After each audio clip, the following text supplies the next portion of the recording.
Hello समस्तଙ୍କୁ स्वागत। आज CTT 2026 समस्त ओडिया प्रश्न गोटे भिडियो रे देखिबा। प्रथमे पेपर 1 रो लैंग्वेज 1 ओडिया। हेलो फ्रेंड्स, आपण मानकु नया एक वीडियो को स्वागत। आज आम सीटीटी पेपर 1 रो आंसर की आलोचना करिबा। एथिरे आज आलोचना करिबा ओडिया लैंग्वेज जेउटा पार्ट आईवी एवं भी आज करिबा, किंतु पार्ट भी देखौछि आपण मानकु। आज आम देखिबा जे माने लैंग्वेज 1 रे देथिले लैंग्वेज 1 रे ओडिया देथिले। पेपर 1 रो लैंग्वेज 1 जे माने ओडिया दैछंती सही पेपर रो आमे आंसर की देबा। जेउटा देखो एटा परीक्षार्थी भाषा 1 भाबरे ओडिया भाषा बासिथिले भाग आईवी रे प्रश्न संख्या 91 रु 120 दिया जाइथिबा प्रश्न गुडी उत्तर देबाको चेष्टा करिया उचित दिया जायछि। जेउटा जे माने लैंग्वेज 1 रे ओडिया बासी जंती से मानक पई एही प्रश्न थिला, जेउथिरे 91 रु 120 टी 30 टी प्रश्न रहिछि।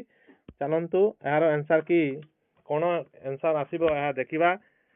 ताहले जो माने हम चैनल को सब्सक्राइब कर नांती दया करी सब्सक्राइब कर दंतु एवं निजर सांग मानक सहित शेयर करंतु। जो माने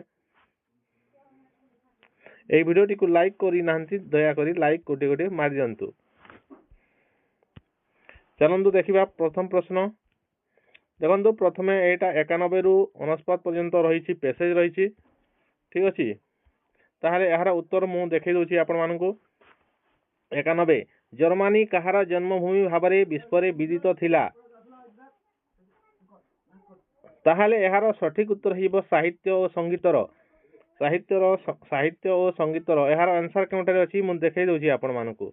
देखंतु साहित्य विज्ञान दर्शन और संगीतर जन्मभूमि बोली जर्मनी जे परिमाण रे स्नेह एवं सहानुभूति पृथ्वी रु पाउथिला। तार यार अर्थ हैला साहित्य विज्ञान दर्शन और संगीतर जन्मभूमि बोली जर्मनी स्नेह सहानुभूति पृथ्वी रु पाउथिला। तेणु यह साहित्य और संगीत हिबो सठिक उत्तर। देखंतु तापरे परवर्ती प्रश्न अछि घृणार विपरीत प्रेम। घृणार विपरीत अर्थ केउंडी हेबो? प्रेम हेबो सठिक उत्तर। आपण माने समस्त जानि छथि। हिटलर जर्मनी जातिर कोन बोली पकाइथिले? तो यार सठिक उत्तर हिबो बुद्धि एवं विवेक। यह केउ जगह अछि आपण मानकु देखै दउछि।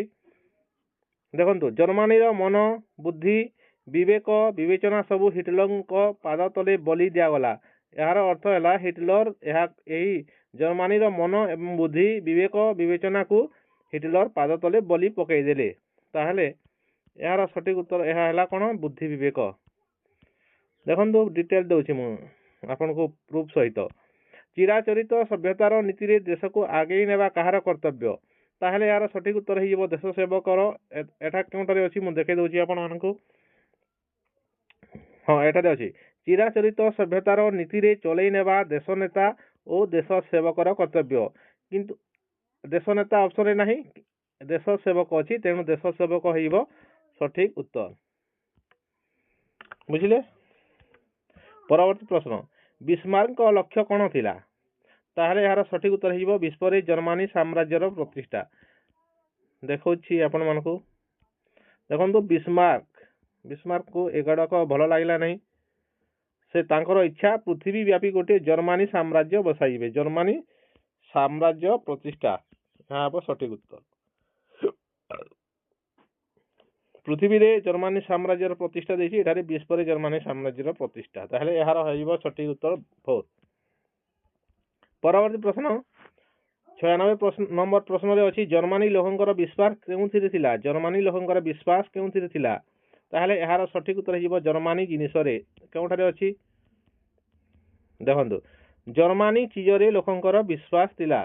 ताहले चीज अर्थ जिनिस आपण जानि छथि। तेणु जर्मनी चीज रे लोकंकर विश्वास थिला एवं तांको जिनिस रो काटती होउथिला। एठारे देखंतु सही जिनिस रो काटती होउथिला एठारे लेखा आइछि। ताहले यार सठिक उत्तर कोन हिबो?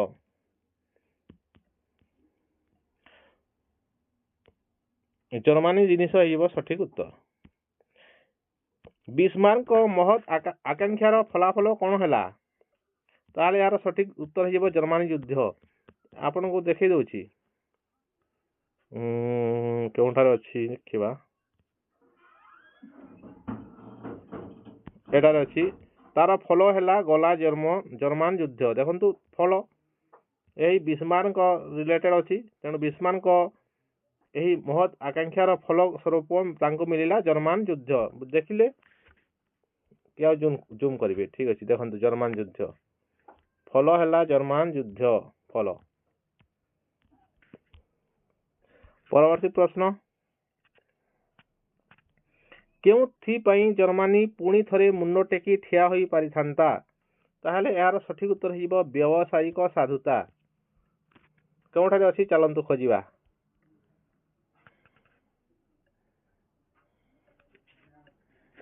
ଦେଖନ୍ତୁ ଜର୍ମାନୀର ଯାହା ସବୁ ଥିଲା ସବୁ ଗଲା, ତଥାପି ରହି ଯାଇଥିଲା ଜର୍ମାନୀର ବ୍ୟବସାୟ ସାଧୁତା। ଜର୍ମାନୀର ବ୍ୟବସାୟ ସାଧୁତା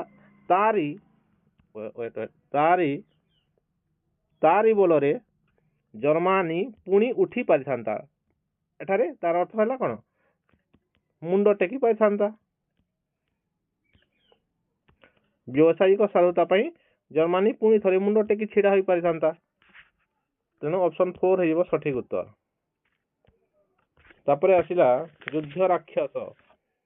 ଯୁଦ୍ଧ ରାକ୍ଷସ ହେବ କର୍ମଧାରୟ ସମାସ। କାହିଁକି ନା ଯୁଦ୍ଧର ରାକ୍ଷସ ତତ୍ପୁରୁଷ ସମାସ। ଯୁଦ୍ଧର ରାକ୍ଷସ ଏମିତି କିଛି ନାହିଁ। ଯୁଦ୍ଧର ରାକ୍ଷସ ଅଛି କି? କଣ ହଉଛି? ଯୁଦ୍ଧର ରାକ୍ଷସ ଅଛି କି? ଏମିତି ଅଛି କି? ଏମିତି କିଛି ନାହିଁ। ଯୁଦ୍ଧର ରାକ୍ଷସ ଏଠାରେ କଣ? ଏଇଟା ହେବ ଯୁଦ୍ଧ ରୂପକ ରାକ୍ଷସ।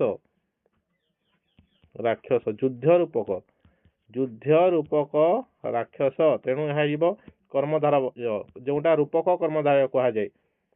ଆଉ କେମିତି ଉଦାହରଣ ସ୍ୱରୂପ ଜ୍ଞାନ ରୂପକ ଗଙ୍ଗା, ଜ୍ଞାନ ଗଙ୍ଗା ଯେମିତି ହୁଏ। ଜ୍ଞାନ ରୂପକ ଗଙ୍ଗା କଣ ହୁଏ? ଜ୍ଞାନ ଗଙ୍ଗା। ଏହା କଣ ହୁଏ? ରୂପକ କର୍ମଧାରୟ ସମାସ। ତେଣୁ ଏହା କଣ ହେବ? ଯୁଦ୍ଧ ରୂପକ ରାକ୍ଷସ। ଯୁଦ୍ଧର ରାକ୍ଷସ ନୁହେଁ। ଯୁଦ୍ଧରେ ଗୋଟେ ରାକ୍ଷସ ଆସୁଥିଲା ଆଉ ସେ ଖାଇ ଯାଉଥିଲା ସମସ୍ତଙ୍କୁ କି ନୁହେଁ। ଯୁଦ୍ଧ ହିଁ ରୂପକ ରାକ୍ଷସ। ତେଣୁ ଏଇଟା ହେବ କର୍ମଧାରୟ ସମାସ। ଅପସନ 4 ହେଇଯିବ ସଠିକ ଉତ୍ତର। ଏବେ ଦେଖିବା ପଏମ ଦେଖିବା। ଅପସନରେ କଟି ଯାଉଛି। କେଉଁଥିରେ ପୂର୍ବପୁରୁଷ ମାନେ ଅତୁଳନୀୟ ଥିଲେ? ତୁଳନା କରାଯାଇ ପାରେ ନାହିଁ ଯେଉଁଟା। ତେଣୁ ଏହାର ସଠିକ ଉତ୍ତର ହେବ ଗୁଣ ଜ୍ଞାନରେ। କେଉଁଠାରେ ଅଛି ଆପଣ ମାନଙ୍କୁ ଦେଖାଉଛି। ଦେଖନ୍ତୁ କିଏ ସରି ହେବ ଗୁଣ ଜ୍ଞାନେ ତାଙ୍କୁ। ସରି ହେବା ଅର୍ଥ ତୁଳନା କରାଯିବା। କିଏ ସରି ହେବ ଗୁଣ ଜ୍ଞାନେ ତାଙ୍କୁ। କିଏ ସରି ହେବ ତେଜେ। ତେଜରେ ମଧ୍ୟ ତାଙ୍କୁ କିଏ ସରି ହେବ। ତେଣୁ ଏଠାରେ କଣ? ଗୁଣ ଜ୍ଞାନ ଏବଂ ତେଜର କଥା ହଉଛି। ସେଠାରେ ସେ ଅତୁଳନୀୟ ପୂର୍ବପୁରୁଷ ମାନେ କେଉଁଥିରେ ଅତୁଳନୀୟ? ଗୁଣ ଜ୍ଞାନରେ ଏବଂ ତେଜରେ। କିନ୍ତୁ ଏଠାରେ ଅପୂର୍ବ ତେଜ ଦେଇଛି। ଅପୂର୍ବ ତେଜର କଥା ଏଠାରେ ନାହିଁ। ତେଜେ କେବଳ ଦେଇଛି କିନ୍ତୁ ଅପୂର୍ବ ତେଜ କଥା ଏଠାରେ ନାହିଁ। ତେଣୁ କେଉଁଟା ହେବ? ଗୁଣ ଜ୍ଞାନ ହେବ ସଠିକ ଉତ୍ତର। ଅପୂର୍ବ ତେଜ ଦେଇଛି, ଏକ୍ସଟ୍ରା ଦେଇଛି। କେବଳ ତେଜ ଥିଲେ ଏହା ମଧ୍ୟ ରାଇଟ୍ ଆନ୍ସର ହୋଇଥାନ୍ତା। ତେଣୁ ଏହା ଭୁଲ ହେଇଯିବ। କବିତାରେ ମହାରଥୀ କାହାକୁ କୁହାଯାଇଛି? ଦେଖନ୍ତୁ ମହାରାଜା ମହାରଥୀ। ମହାରଥୀ ଥିଲେ ତୋର ବାପ ଜେଜେ। ଥିଲେ ତୋର ବାପ ଜେଜେ। ଏଠାରେ କଣ? ମହାରଥୀ କିଏ ଥିଲେ? ବାପ ଜେଜେ ଥିଲେ। ବାପ ଜେଜେ ଅର୍ଥ ପୂର୍ବ ପୁରୁଷ। ତେଣୁ ଦେଖନ୍ତୁ କେଉଁଟା ଅଛି ଆନ୍ସର ଅଛି ଏଠାରେ। ଦେଖନ୍ତୁ ପୂର୍ବ ପୁରୁଷ ନାହିଁ, ରାଜା ନାହିଁ, ମନ୍ତ୍ରୀ ନାହିଁ, ସେନାଧ୍ୟକ୍ଷ ମଧ୍ୟ ନାହିଁ। ମହାରଥୀ ଏଠାରେ କଣ କୁହାଯାଇଛି? ବାପା ଜେଜେଙ୍କ। ଅପସନ ବି ହେବ ସଠିକ ଉତ୍ତର। ଯଦି ଏଠାରେ ବାପା ଜେଜେ ନ ଦେଇ ପୂର୍ବ ପୁରୁଷ ଥାନ୍ତା ତାହେଲେ ପୂର୍ବ ପୁରୁଷ ମଧ୍ୟ ସଠିକ ଉତ୍ତର ହୋଇଥାନ୍ତା। ଭିଡ଼ିଓ ଯଦି ଭଲ ଲାଗୁଛି ଆପଣ ମାନେ ନିଶ୍ଚିତ ଭାବରେ ଲାଇକ୍ କରନ୍ତୁ ଏବଂ କମେଣ୍ଟ କରନ୍ତୁ।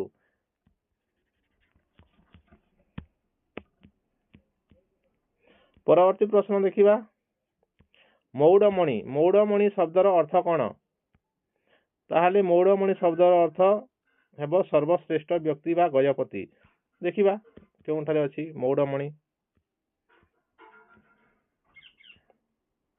ଦେଖନ୍ତୁ ଥିଲେ ବଡ଼ ବୀର ଲକ୍ଷେ ରାଜାଙ୍କର ମୌଡମଣିର ଜାତି।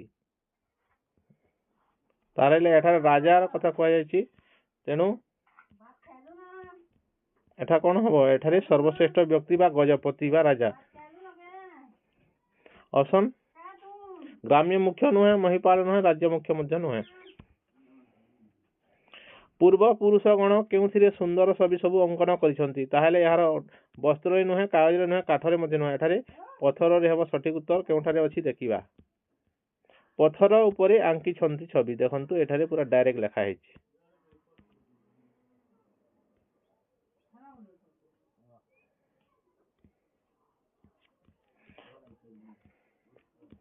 कवि कौन स्मरण करिया पई ओडिया जाति को कहिसंती ताहले यार सठिक उत्तर कौन हबो देखिबा आसंतु। प्रथमे देखिदबा नीति नीति मने मने गुणी हेउथा पूर्व पुरुषଙ୍କ कथा।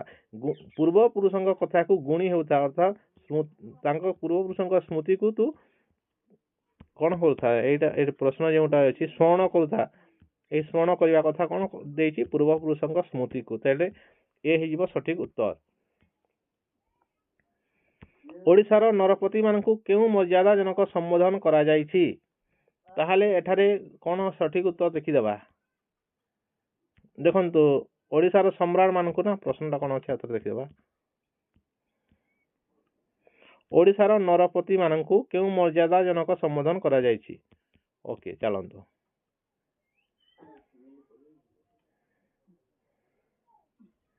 देखंतु एई अनंग खारबेल जजाति एमाने जणे जणे ओडिशार राजा तेणु यहाँ संबोधन करा जाइछि कोन पुरुष उत्तम बोली। पुरुष उत्तम अर्थात पुरुष जोग उत्तम तो कौन हलो पुरुषोत्तम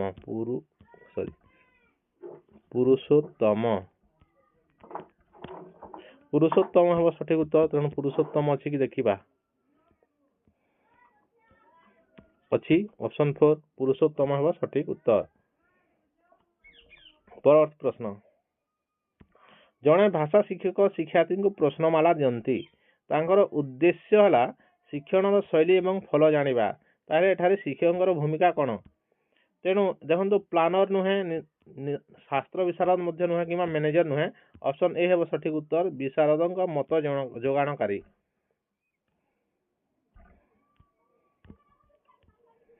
परवर्ती प्रश्न देखिबा शिक्षार्थी क्लास रे शिक्षण अनुभूति पिलामानकर जीवन एवं परिवेश सहित जड़ित। यह शिक्षण अनुभूति जीवन एवं परिवेश सहित जड़ित हेबा उचित। यह सठिक अछि। शिक्षण अनुभूति तांकर पूर्व धारणार प्रतिष्ठा निमंते प्रस्तुत करा जाय थाए। पूर्व धारणा को प्रतिष्ठा करा जाय थाए यह ठीक अछि। तांकर पूर्व धारणा उपर पर्यवेसित हेबो एवं नया धारणा से माने ज्ञान लाभ करिवे किंतु तांकर पूर्व धारणा मध्य रहिबो।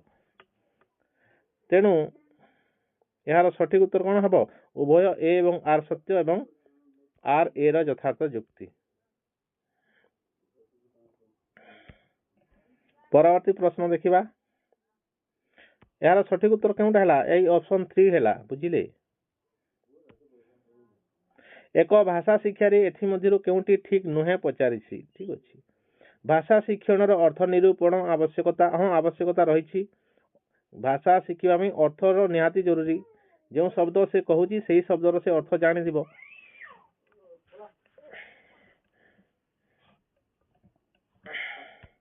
भाषा शिक्षण निमंते व्याकरण शिक्षा जरूरी। भाषा शिक्षण निमंते व्याकरण शिक्षा जरूरी नुहे। छोट शिशुटी व्याकरण न जानी मध्य से भाषा शिक्षा करिथाए। तेणु ऑप्शन 2 हेइबो सठिक उत्तर। ऑप्शन ए हेबो नाही ए जे करछंती भूल करछंती बुझिले। ऑप्शन 2 हेइबो सठिक उत्तर। परवर्ती प्रश्न देखिबा आउ केनडा ठीक अछि कि एटा ठीक अछि। भाषा सहित निमग्न रहिबार अधिक सुयोग पाइले समस्त शिक्षार्थी सहजरे भाषा शिखि पारिबे यह मध्य ठीक अछि। भाषा शिक्षण अधिक समय निये गोटे दिन रे भाषा शिक्षा लाभ करा जाय पारिबो नाही। तेणु एटा मध्य ठीक अछि। तेणु केउटा ठीक नुहे पचारिछि ताहेले ऑप्शन बी हेइबो सठिक उत्तर। परवर्ती प्रश्न देखिबा सांस्कृतिक अवधारणा एवं प्रकाशर समालोचनात्मक दिग भाषा द्वारा निर्मित होइथाए। यह शिशुर दक्षता वृद्धि पई आवश्यक। यार जुक्ति देछि स्थापना देछि एवं जुक्ति सांस्कृतिक यह ठीक अछि। सांस्कृतिक अवधारणा और प्रकाश पर दक्षता शिशुठारे परिचय संपर्क धारणा देवा संगे संगे एक निजस्व भाव एवं ता सहित अन्यर संस्कृति ପରିଚୟ ପ୍ରତି ସମ୍ମାନ ଭାବ ଜଣାଇଥାଏ। ଏହା ଠିକ୍ ଅଛି। ତେଣୁ ଉଭୟ ଠିକ୍, ଏଇ ଦୁଇଟା ହେବ ନାହିଁ। ଉଭୟ ଠିକ୍ ଅଛି, କିନ୍ତୁ ଏଇ ଦୁଇଟା କ'ଣ ଆମର ସାଂସ୍କୃତିକ ଅବଧାରଣା ସହିତ ଉଭୟ ରିଲେଟେଡ୍। ତେଣୁ ଏଇଟା ହେଇଯିବ ସଠିକ୍ ଉତ୍ତର। ଅପସନ୍ 3 ହେଇଯିବ ସଠିକ୍ ଉତ୍ତର। ପରବର୍ତ୍ତୀ ପ୍ରଶ୍ନ ଦେଖିବା। 110 ଶିକ୍ଷାର୍ଥୀଙ୍କର ପୋର୍ଟଫୋଲିଓ ସେମାନଙ୍କର କାର୍ଯ୍ୟର ଉଦ୍ଦେଶ୍ୟମୂଳକ ଭାବେ କଳ୍ପିତ ଏକ ସଂକଳନ। ତାଙ୍କର ପୋର୍ଟଫୋଲିଓକୁ କ'ଣ କରାଯାଏ? ସେ ଶିକ୍ଷାର୍ଥୀ ଯେଉଁଟା କରୁଛି ତାର ଭଲ ହଉ ମନ୍ଦ ହଉ ସବୁକୁ ପୋର୍ଟଫୋଲିଓରେ ମୂଲ୍ୟାୟନ କରାଯାଏ। ତାହେଲେ ପୋର୍ଟଫୋଲିଓ ଶିକ୍ଷଣ କାଳରେ ସେମାନଙ୍କର ସବଳତା ଓ ଦୁର୍ବଳତା ଆକଳନ କରିବାକୁ ପ୍ରେରଣା ଦେଇଥାଏ। ନିଶ୍ଚିତ ଭାବରେ ତାଙ୍କର ସବଳତା ଏବଂ ଦୁର୍ବଳତା ଉଭୟ ସେଠାରେ ଲେଖାଯାଏ। ଉଭୟକୁ ଦୃଷ୍ଟି ଦିଆଯାଇ ଆଗକୁ ବଢ଼ିଥାଏ। ତେଣୁ ନିଶ୍ଚିତ ଭାବରେ ଶିକ୍ଷକ ଶିକ୍ଷାର୍ଥୀର ପୋର୍ଟଫୋଲିଓରେ ସବଳତା ଦୁର୍ବଳତା ସମସ୍ତ ଜିନିଷକୁ ସେମାନେ ନୋଟ୍ କରିବେ, ଯାହାଫଳରେ ସେମାନଙ୍କୁ ଆଗକୁ ଶିକ୍ଷଣ ପାଇଁ ସମ୍ଭବ ବା ସହାୟତା ପ୍ରଦାନ କରିବ। ତେଣୁ ଏହି ଉଭୟ ଠିକ୍ ଅଛି ଏବଂ ଏହା ଉପଯୁକ୍ତ ଯୁକ୍ତି ଅଟେ। ତେଣୁ ଅପସନ୍ ସି ବା ଅପସନ୍ 3 ହେଇଯିବ ସଠିକ୍ ଉତ୍ତର। ପରବର୍ତ୍ତୀ ପ୍ରଶ୍ନ ଦେଖିବା। 111 ନମ୍ବର ପ୍ରଶ୍ନ। ପାଠ୍ୟପୁସ୍ତକରେ ଗଳ୍ପ କବିତା ତଥା ଅନ୍ୟ ଧରଣର ଲେଖାରେ ବିଭିନ୍ନ ଲେଖକଙ୍କର ସ୍ଥାନ ପାଇଥାଏ। ଆମକୁ ସେ ଧରଣର ପାଠ୍ୟ ନିର୍ବାଚନ କରିବାକୁ ପଡ଼ିବ, କାରଣ ସେଗୁଡ଼ିକ ଅତି ଜଣାଶୁଣା ଲେଖକଙ୍କର ରଚନା। ସରଳ ଭାଷାରେ ଲେଖାଯାଇଥାଏ। ପ୍ରାକୃତିକ ଭାଷାରେ ଲେଖା ହୋଇଥିବା ଯଥାର୍ଥ ସାମଗ୍ରୀ ପାଠ୍ୟପୁସ୍ତକରେ ଅନ୍ତର୍ଭୁକ୍ତ ହେବା ପାଇଁ ଲେଖାଯାଇଥାଏ। ଦେଖନ୍ତୁ, କୌଣସି ଲେଖକ କବିତା କିମ୍ବା ଗଳ୍ପ ଲେଖିଲା ବେଳେ ପାଠ୍ୟପୁସ୍ତକରେ ଅନ୍ତର୍ଭୁକ୍ତ ହେବା ପାଇଁ ଲେଖିନଥାନ୍ତି। ଗଙ୍ଗାଧର ମେହେର ସେ ପାଠ୍ୟପୁସ୍ତକରେ ଅନ୍ତର୍ଭୁକ୍ତ ହେବ ବୋଲି ସେ ଲେଖିଥିଲେ କି? ନୁହେଁ। ପ୍ରାକୃତିକ ଭାଷାରେ ଲେଖା ହୋଇଥିବା ଯଥାର୍ଥ ସାମଗ୍ରୀ, ପ୍ରାକୃତିକ ଭାଷାରେ ଲେଖା ହୋଇଥିବା ଯଥାର୍ଥ ସାମଗ୍ରୀ କହିପାରିବା କି? ନୁହେଁ। ସରଳ ଭାଷାରେ ଲେଖାଯାଇଥାଏ। ଦେଖନ୍ତୁ, ପ୍ରତ୍ୟେକ କବିତା ସରଳ ଭାଷାରେ ଲେଖାଯାଇନଥାଏ। ଉପେନ୍ଦ୍ର ଭଞ୍ଜଙ୍କ କବିତା ହେଲା,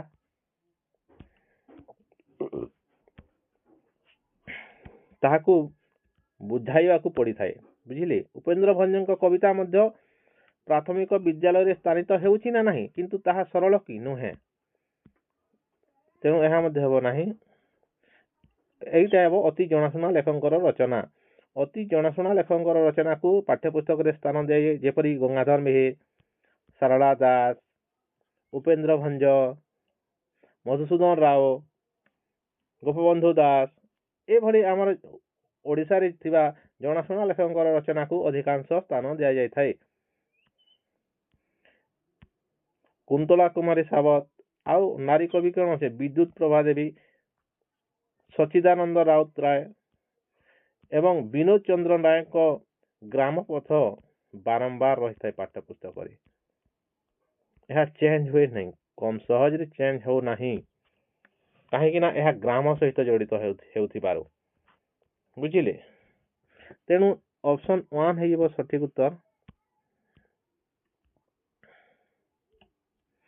112 କୁ ଯିବା। ଏଥିମଧ୍ୟରୁ କେଉଁଟି ପଠନର ଉପକୌଶଳ ନୁହେଁ? ଉପକୌଶଳ ଦେଖନ୍ତୁ, ଆବଶ୍ୟକ ତଥ୍ୟ ହାସଲ କରିବା ପାଇଁ ନିରୀକ୍ଷଣ କରିବା। ତଥ୍ୟ ହାସଲ ପାଇଁ ନିରୀକ୍ଷଣ କରିବା ଏହା ନୁହେଁ। ପ୍ରତ୍ୟେକ ଶବ୍ଦର ବନାନ ଜାଣିବା ପଠନ କୌଶଳ ସହିତ ରିଲେଟେଡ୍ ଅଛି।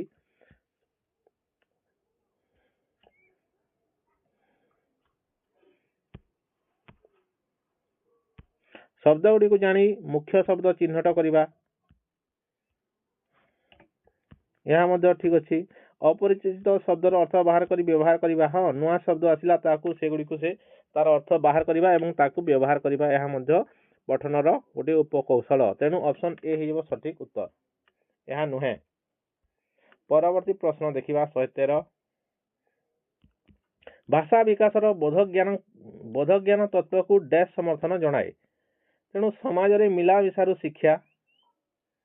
ଦେଖିବା ଆଗକୁ କ'ଣ ଅଛି, ହୋଲ୍ଡ ରଖିବା ଏହାକୁ। କଥନ ପୂର୍ବରୁ ପ୍ରସଙ୍ଗ ସମ୍ପର୍କରେ ଶିଶୁର ବୋଧ ଶକ୍ତି ଉପରେ ନିର୍ଭର କରିବା, ଏହା କିଛି ଲାଗୁନି। ଜଣେ ବ୍ୟକ୍ତିର ଅନ୍ତର୍ନିହିତ ଦକ୍ଷତା। ଦେଖନ୍ତୁ, ବୋଧ ଜ୍ଞାନ ତତ୍ତ୍ୱ ଦେଇଛି, ବୁଝିବାର କ୍ଷମତା କେଉଁଠାରୁ କାହାକୁ ସମର୍ଥନ କରିଥାଏ? ନା ଜଣେ ବ୍ୟକ୍ତିର ଅନ୍ତର୍ନିହିତ ଦକ୍ଷତା।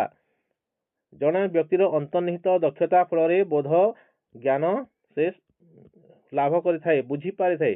ସେଇ ବୁଝିବାର କ୍ଷମତା अंतर्निहित अटे।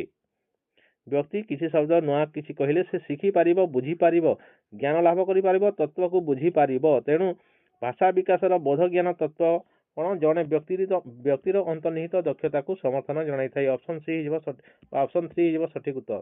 पुरस्कार दंड विधान केबे हेबो नाही।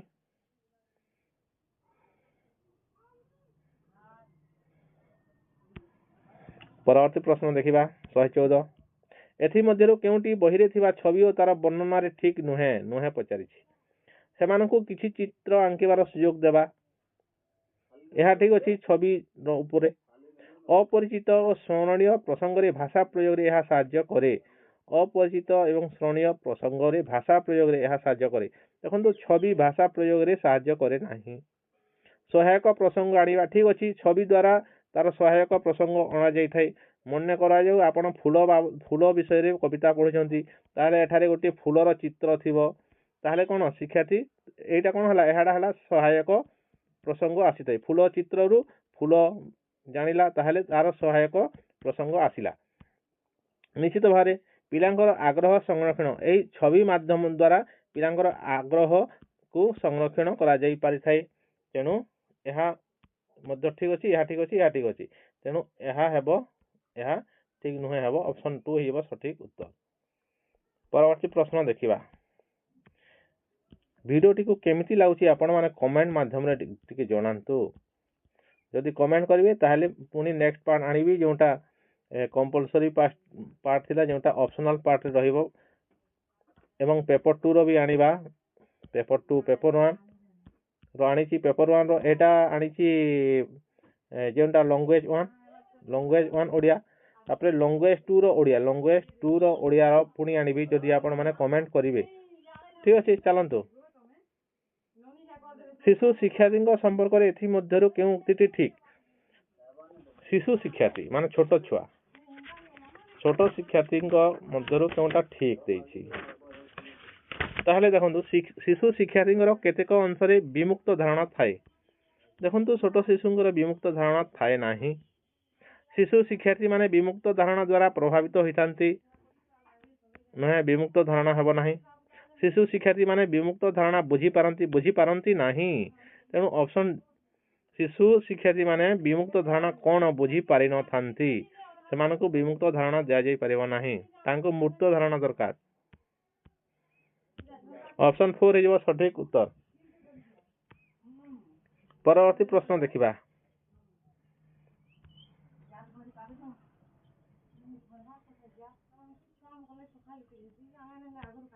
जड़े शिक्षक भाषा शिक्षण किसी उपादान लाभ कले तथा वैज्ञानिक तत्व आधारित पाठ्य को बुझी पठन करिबा से कौनसी एक विचार बुझीबा को कष्ट अनुभव करथुवा शिक्षार्थी को एकत्र करने को स्थिर कले एवं सेमानंको नै पृथक भाव में सही प्रकार पाठ्यर पठन आयोजन करी बुझाइबा को चेष्टा कले ए प्रकार कार्य को कहा जाए फीडबैक शिक्षा नुहे। हाइडर ऑर्डर कौशल नहीं। उच्च नीच किसी शिक्षार्थी को उच्च करबा पई एवं किसी शिक्षार्थी को नीच देखाइबा पई एही क्लास करा जाउची कि नुहे। तेणु एहा हेबो नाही। यह चिंतन कौशल उपरे रिलेटेड कि नुहे। यह हेबो रिमेडियल टीचिंग। ये रिमेडियल टीचिंग हेबो सठिक उत्तर। रिमेडियल टीचिंग हेइबो सठिक उत्तर। यह सेमानकर निदान मूलक शिक्षादान हेइबो सेमानकर जो बुझी पारु नाहंती जो थिरे तांकर दुर्बलता रहुची से गुडी को निदान करबा पई रिमेडियल टीचिंग दिया जाय थाए। तेणु ऑप्शन सी हेइबो सठिक उत्तर। 118 नंबर प्रश्न देखिबा। दुकान रे किसी जिनिस किनिबा बेले शिक्षार्थी कार्यधर्मी व्याख्याकारी ज्ञान व्यवहार करूछंती कि नाही जानिबा को हेले सेमानकु कोन करबा को पड़िबो। ताले दुकानी और ग्राहकों को नहीं लिखित एक क्षुद्र गल्प पढ़िबा। क्षुद्र गल्प पढ़ी देले सेटा ज्ञान व्यवहार करूछंती कि नाही जानि हेबो नाही। दुकानी ग्राहकों को रखी एक चित्र अंकन करिबा। चित्र अंकन कले से ज्ञान व्यवहार ता जणा पड़िबो कि नुहे। सेमानकर खाद्यर आग्रह विषय लिखिबा। सेमाने दुकानी थारो केउ खाद्य किनिबा को चाहुचंती केउ दुकान रो केउ जिनिस खाइबा पई आग्रह करूछंती ताहा जदि शिक्षार्थी लिखिबे ताहाले सेठारे मध्ये सेही शिक्षण कार्यधर्मी व्याख्याकारी ज्ञान व्यवहार करूछंती कि नाही जाना पड़िबो नाही। तेणु एहार सठिक उत्तर हेबो दुकानी और ग्राहक मध्य क्षुद्र वार्तालाप प्रस्तुत कले जना पड़िबो सेमाने तांकर ज्ञान को प्रयोग करूछंती ना नाही। ऑप्शन 3 हेइबो सठिक उत्तर। ପରବର୍ତ୍ତୀ ପ୍ରଶ୍ନ, ଜଣେ ଶିକ୍ଷକ ଭାବରେ ଆପଣ ଶିକ୍ଷାର୍ଥୀଙ୍କ ମଧ୍ୟରେ ବାର୍ତ୍ତାଳାପ କରାଇବା ସକାଶେ କେଉଁ ପଦକ୍ଷେପ ନେବେ? ଦେଖନ୍ତୁ, ଶିକ୍ଷାର୍ଥୀଙ୍କୁ ଅଧିକ ପ୍ରଶ୍ନ କରିବା ପାଇଁ ଉତ୍ସାହିତ କରାଇବା ଠିକ୍ ଅଛି। ଶିକ୍ଷାର୍ଥୀଙ୍କୁ ଯୋଡ଼ି ଯୋଡ଼ି କରି କିମ୍ବା ଦଳଗତ ବିଭାଗ କରି ସେମାନଙ୍କର ମତ ନେବା କ'ଣ, କେବଳ ତାଙ୍କର ମତ କାହିଁକି ନେବା? ତାଙ୍କୁ ବଡ଼ ପାଟିରେ ପାଠ ପଢ଼ିବାକୁ ଦେବା ପରେ କ'ଣ ଜଣ ଜଣ କରି ପ୍ରଶ୍ନ କଲେ ବୈୟକ୍ତିକ ଶିକ୍ଷଣ ସମ୍ଭବ ହେବ? ହଁ, ଠିକ୍ ଅଛି। ସେମାନଙ୍କୁ ସଂଳାପ ପଢ଼ି ଜଣେ ଆଉ ଜଣଙ୍କୁ ପ୍ରଶ୍ନ କରିବେ, ଏ ବାର୍ତ୍ତାଳାପ ଜାରି ରହିବ। ଠିକ୍ ଅଛି। ଦେଖନ୍ତୁ, ଏଇ ତିନୋଟି ଠିକ୍ ଅଛି, କିନ୍ତୁ ଏହି ମତ ନେବାଟା ଏଠାରେ ଭୁଲ ଦେଖୁଛି। ତେଣୁ ACD କେଉଁଠାରେ ଅଛି କି? ACD ଠିକ୍ ଅଛି। ଦେଖନ୍ତୁ, ଅପସନ୍ 2 ହେଇଯିବ ସଠିକ୍ ଉତ୍ତର। ଦେଖନ୍ତୁ, B ଏଠାରେ ମଧ୍ୟ ଅଛି, ଏଠାରେ ମଧ୍ୟ ଅଛି, ଏଠାରେ ମଧ୍ୟ ଅଛି, ତେଣୁ କଟିଯିବ ତିନୋଟି ଯାକ। ଶେଷ ପ୍ରଶ୍ନ, ଶିକ୍ଷାର୍ଥୀଙ୍କର ଶବ୍ଦ ଜ୍ଞାନ ବୃଦ୍ଧି ପାଇଁ ଜଣେ ଶିକ୍ଷକ ଏପରି ସାମଗ୍ରୀ ଓ ଭାଷା ବ୍ୟବହାର କରୁଛି ତାହା ସେମାନଙ୍କ ଶିକ୍ଷଣ ପ୍ରକ୍ରିୟାକୁ ସହଜ କରିଦେଉଛି, ଫଳରେ ସେ ସାମଗ୍ରୀ ଯଥାର୍ଥ ମନେ ହୁଏ।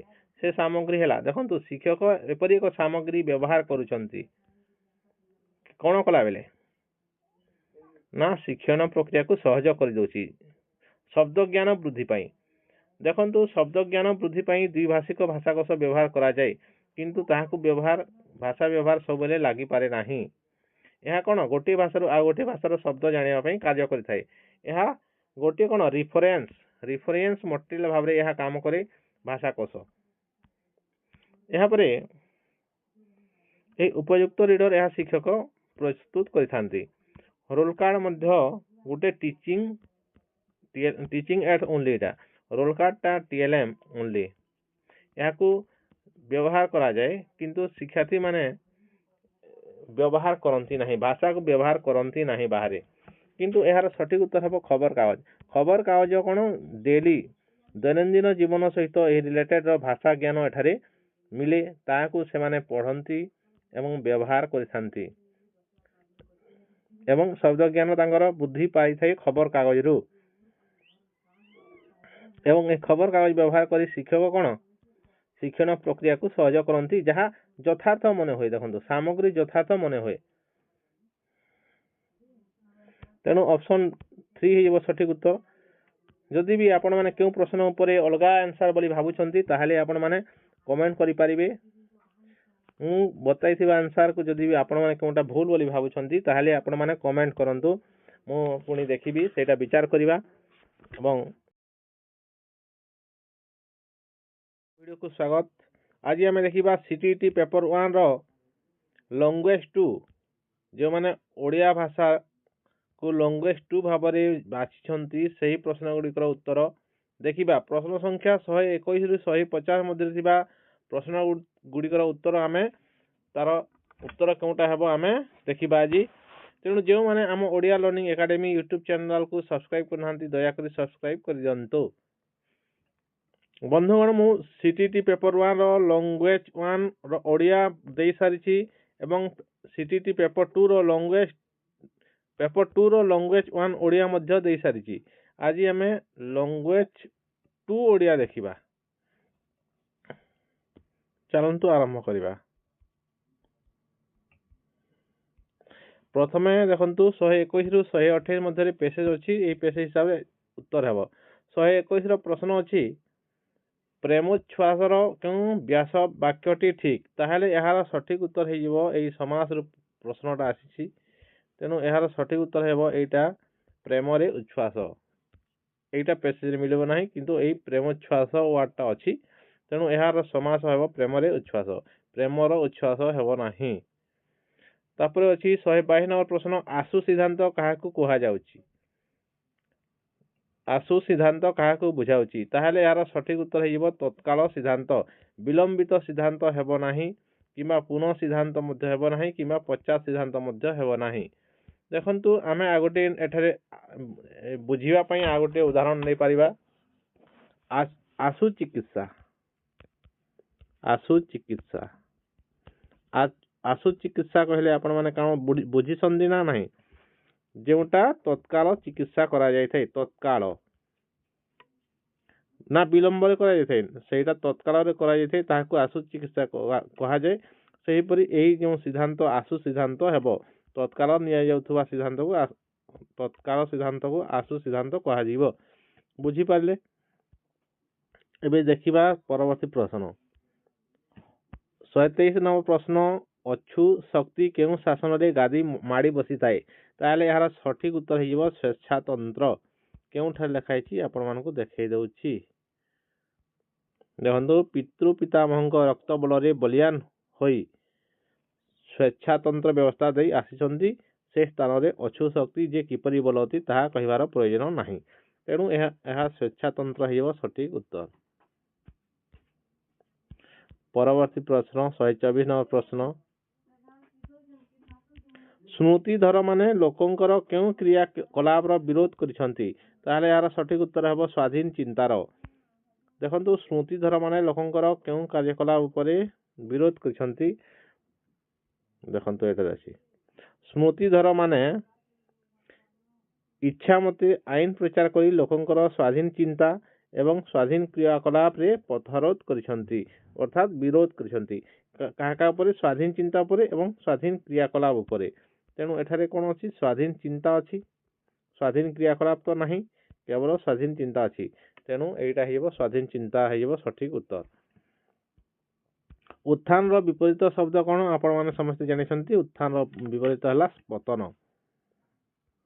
ଧ୍ୱଂସ ହେବ ନାହିଁ, ଅଭ୍ୟୁତ୍ଥାନ ହେବ ନାହିଁ, କି ପୁନରୁତ୍ଥାନ ହେବ ନାହିଁ। ପରବର୍ତ୍ତୀ ପ୍ରଶ୍ନ ଦେଖିବା 126 ନମ୍ବର ପ୍ରଶ୍ନ, କାହାର ସ୍ୱଜାତି ପ୍ରେମ ଆଉ କୌଣସି କାମ ଦେଲା ନାହିଁ? ତାହେଲେ ଏହାର ସଠିକ ଉତ୍ତର ହେବ ପଣ୍ଡିତଙ୍କର। ପେଶେର କେଉଁଠାରେ ଅଛି ଦେଖିବା। ଦେଖନ୍ତୁ, ପଣ୍ଡିତଙ୍କର ସ୍ୱଜାତି ପ୍ରେମୋଚ୍ଛ୍ୱାସର ଝଙ୍କାରେ ଆଉ ସେ ଉଦ୍ୟମ କାର୍ଯ୍ୟରେ ପରିଣତ ହୋଇପାରିଲା ନାହିଁ। ଅର୍ଥାତ୍ ଏଇ ଯେଉଁ ପଣ୍ଡିତଙ୍କର ସ୍ୱଜାତି ପ୍ରେମ ଆଉ କୌଣସି କାମ ଦେଲା ନାହିଁ ହେବ ସଠିକ ଉତ୍ତର। ତେଣୁ ପଣ୍ଡିତ ହେଇଯିବ ସଠିକ ଉତ୍ତର। 127 ନମ୍ବର ପ୍ରଶ୍ନ ଦେଖିବା, କେଉଁ ପ୍ରବୃତ୍ତି ବାଧାପ୍ରାପ୍ତ ହେବାରୁ ପରମ୍ପରାଗତ ଅଭ୍ୟାସ ସ୍ୱଭାବରେ ରୂପାନ୍ତରିତ ହୋଇଥାଏ? ତାହେଲେ ଏହାର ସଠିକ ଉତ୍ତର ହେବ ଗବେଷଣା। ଷ୍ଟାର୍ଟିଂରେ ହିଁ ଲେଖା ହେଇଛି, ମାନବର ଗବେଷଣା ପ୍ରବୃତ୍ତି ବାରମ୍ବାର ବାଧା ପାଇବାରୁ ପରମ୍ପରାଗତ ଅଭ୍ୟାସ ସ୍ୱଭାବରେ ପରିଣତ ହୋଇଥାଏ। ବୁଝିଲେ? ଗବେଷଣା ହେବ ସଠିକ ଉତ୍ତର। ପରବର୍ତ୍ତୀ ପ୍ରଶ୍ନ, ଭାରତୀୟ ସମ୍ପ୍ରଦାୟର ବ୍ୟକ୍ତିବିଶେଷ କାହା ରକ୍ତରେ ନିଜକୁ ବଳିୟାନ ମନେ କରିଥାଏ? ତେଣୁ ଏହାର ସଠିକ ଉତ୍ତର ହେବ ପିତୃ ପିତାମହ। କେଉଁଠାରେ ଅଛି ଦେଖିଦେବା।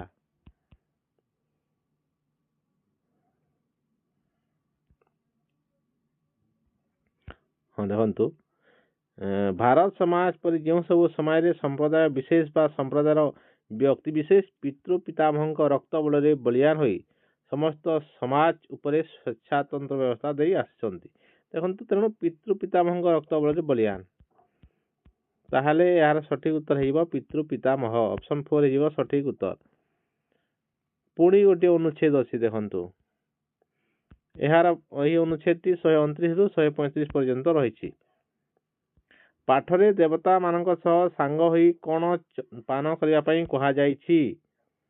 ଦେବତା ମାନଙ୍କ ସହ ସାଙ୍ଗ ହୋଇ କ'ଣ ପାନ କରିବା ପାଇଁ କୁହାଯାଇଛି? ତାହେଲେ ଅମୃତ କଥା କୁହାଯାଇଛି କି ନା ଚନ୍ଦ୍ରମଧୁ କଥା କୁହାଯାଇଛି? ଦେବତା ମାନେ ଅମୃତ ପିଅନ୍ତି, ତେଣୁ ଅମୃତ ହେଇଯିବ କି? ନାହିଁ, ଯେଉଁଟା ପେଶେରେ ଯେଉଁଟା ଲେଖା ହେଇଛି ସେଇଟା ହେବ। ତେଣୁ ପେଶେରେ ଚନ୍ଦ୍ରମଧୁ ଲେଖା ହେଇଛି, ଚନ୍ଦ୍ରମଧୁ ହେବ ସଠିକ ଉତ୍ତର। କେଉଁଠାରେ ଲେଖା ହେଇଛି ଦେଖେଇ ଦେଉଛି ଆପଣମାନଙ୍କୁ। ଦେଖନ୍ତୁ, ବେପରୁଆ ଦେବତା ମାନଙ୍କ ସାଙ୍ଗରେ ଜଣେ ହୋଇ ବସି ଚନ୍ଦ୍ରମଧୁ ପିଇ ଚାଲିବି। ତେଣୁ ଚନ୍ଦ୍ରମଧୁ ପିଇବା କଥା କୁହାଯାଇଛି। ତେଣୁ ଚନ୍ଦ୍ରମଧୁ ହେବ ସଠିକ ଉତ୍ତର। ରାସ୍ତାରେ ଭାର ବହି ଏକା ଏକା ଚାଲିବା କାହିଁକି କଷ୍ଟକର? ତାହେଲେ ଏହାର ସଠିକ ଉତ୍ତର ହେବ ରାସ୍ତା ବରଫାବୃତ ଅଛି, ତେଣୁ ଚାଲିବା କଷ୍ଟକର। ଦେଖନ୍ତୁ, ଏଠାରେ ଲେଖା ହେଇଛି, ବଡ଼ ପଡ଼ା ଉଠା ରାସ୍ତା, କଣ୍ଟକିତ ଦୁର୍ଗମ, ବରଫ କାକରରେ ପିଛିଲ, ଏକା ଏକା ଯିବା କଷ୍ଟ, ସେଥିରେ ପୁଣି ଭାର ବହି ଆହୁରି କଷ୍ଟକର। ତାହେଲେ ଏହାର ସଠିକ ଉତ୍ତର ହେଇଯିବ ଆମର ରାସ୍ତା ବରଫାବୃତ।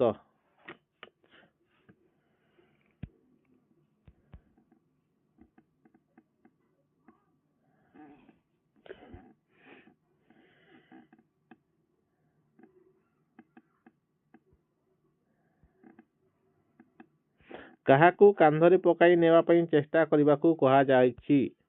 ତାହେଲେ ଏହାର ସଠିକ୍ ଉତ୍ତର ହେବ ଉନ୍ନତ ଜାତିକୁ। ଉନ୍ନତ ଜାତିକୁ କାନ୍ଧରେ ନେବା ପାଇଁ ଚେଷ୍ଟା କରିବାକୁ କୁହାଯାଇଛି।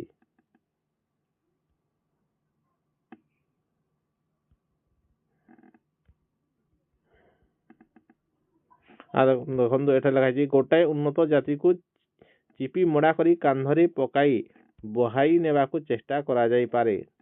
ତେଣୁ ଉନ୍ନତ ଜାତିକୁ ହେବ ସଠିକ୍ ଉତ୍ତର।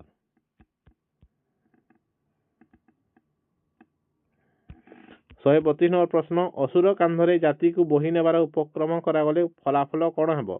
ତେଣୁ ଏହାର ସଠିକ୍ ଉତ୍ତର ହେବ ଜାତି ରସାତଳରେ ବୁଡ଼ିଯିବ। କେଉଁଠାରେ ଲେଖା ହେଇଛି ଦେଖାଇ ଦେଉଛି।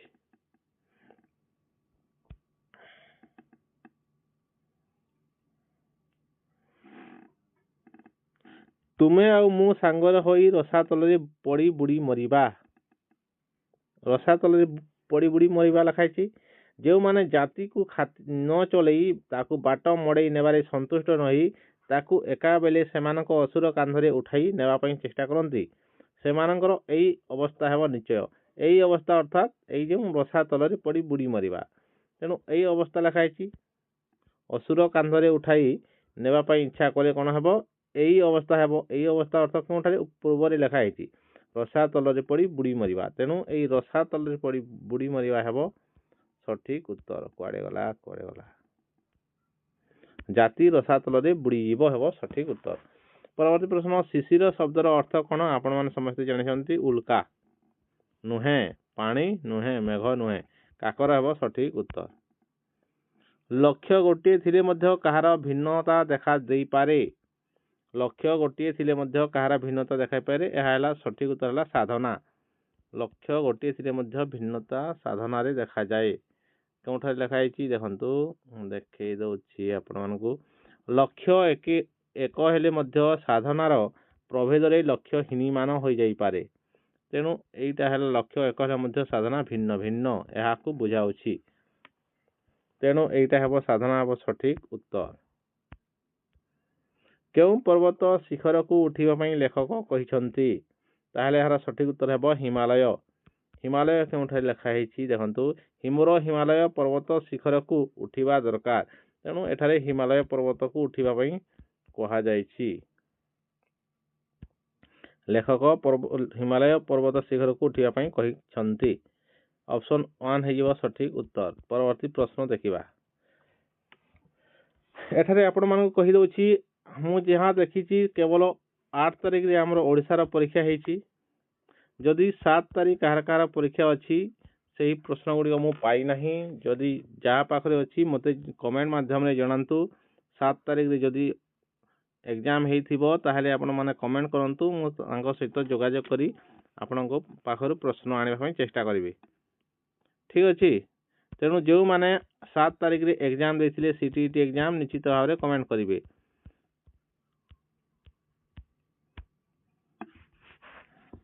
ଏବଂ ଯେଉଁମାନେ ଆମ ଚ୍ୟାନେଲକୁ ସବସ୍କ୍ରାଇବ୍ କରିନାହାନ୍ତି ଦୟାକରି ସବସ୍କ୍ରାଇବ୍ କରିଦିଅନ୍ତୁ। ଚାଲନ୍ତୁ ପରବର୍ତ୍ତୀ ପ୍ରଶ୍ନକୁ ଯିବା।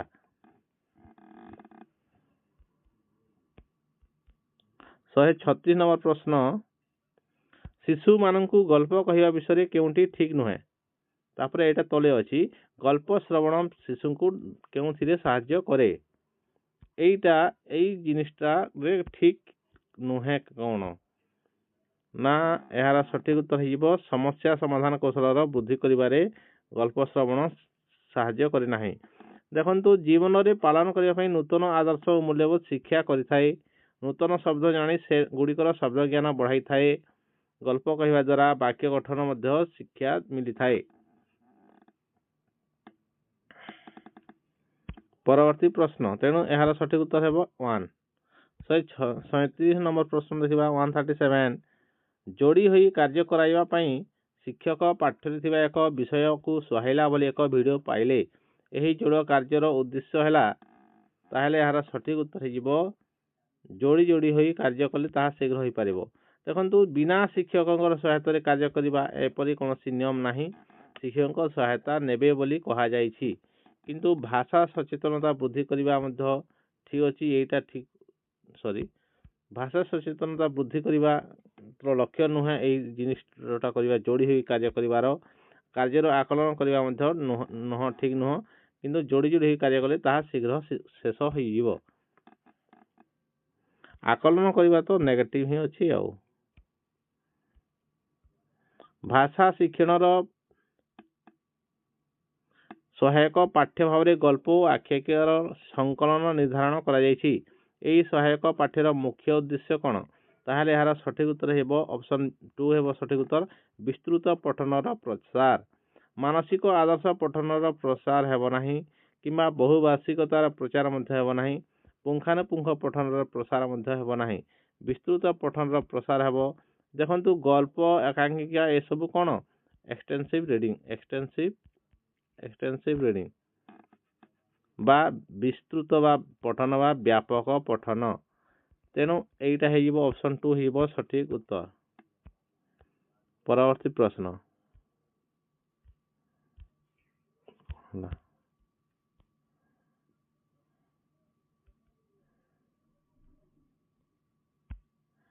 ଭାଷା ଶିକ୍ଷଣର ସହାୟକ ପାଠ୍ୟ ଭାବରେ ଗଳ୍ପ ଓ ଏଇଟା ଯାଇଛି। ଜଣେ ପଞ୍ଚମ ଶ୍ରେଣୀ ବିଦ୍ୟାର୍ଥୀଙ୍କୁ ପଢ଼ାଉଥିବା ଶିକ୍ଷକ ସେମାନଙ୍କୁ ଗୋଟିଏ ଗପ ଲେଖିବା କାର୍ଯ୍ୟ ଦେଲେ। ଲିଖନ କାର୍ଯ୍ୟ ଚାଲିଥିବା ସମୟରେ ଶିକ୍ଷକ ବୁଲି ବୁଲି ଯେଉଁ ଶିକ୍ଷାର୍ଥୀ ତ୍ରୁଟି କରୁଥିଲେ କିମ୍ବା ଯେଉଁମାନେ ନୂତନ ଶବ୍ଦ ପଚାରି ବୁଝୁଥିଲେ ସେମାନଙ୍କୁ ସାହାଯ୍ୟ କରୁଥିଲେ। ଏଠାରେ ଶିକ୍ଷକ କେଉଁ ପ୍ରକାର ଭୂମିକା ଗ୍ରହଣ କରିଥିଲେ? ଦେଖନ୍ତୁ ଶିକ୍ଷକ ତ୍ରୁଟି କରୁଥିଲେ କିମ୍ବା ଯେଉଁମାନେ ନୂତନ ଶବ୍ଦ ପଚାରି ବୁଝୁଥିଲେ ସେମାନଙ୍କୁ ସାହାଯ୍ୟ କରୁଥିଲେ। ତେଣୁ ଏଇଟା ହେବ ଶିକ୍ଷକଙ୍କ କାମ ହେବ ସହଯୋଗକାରୀ।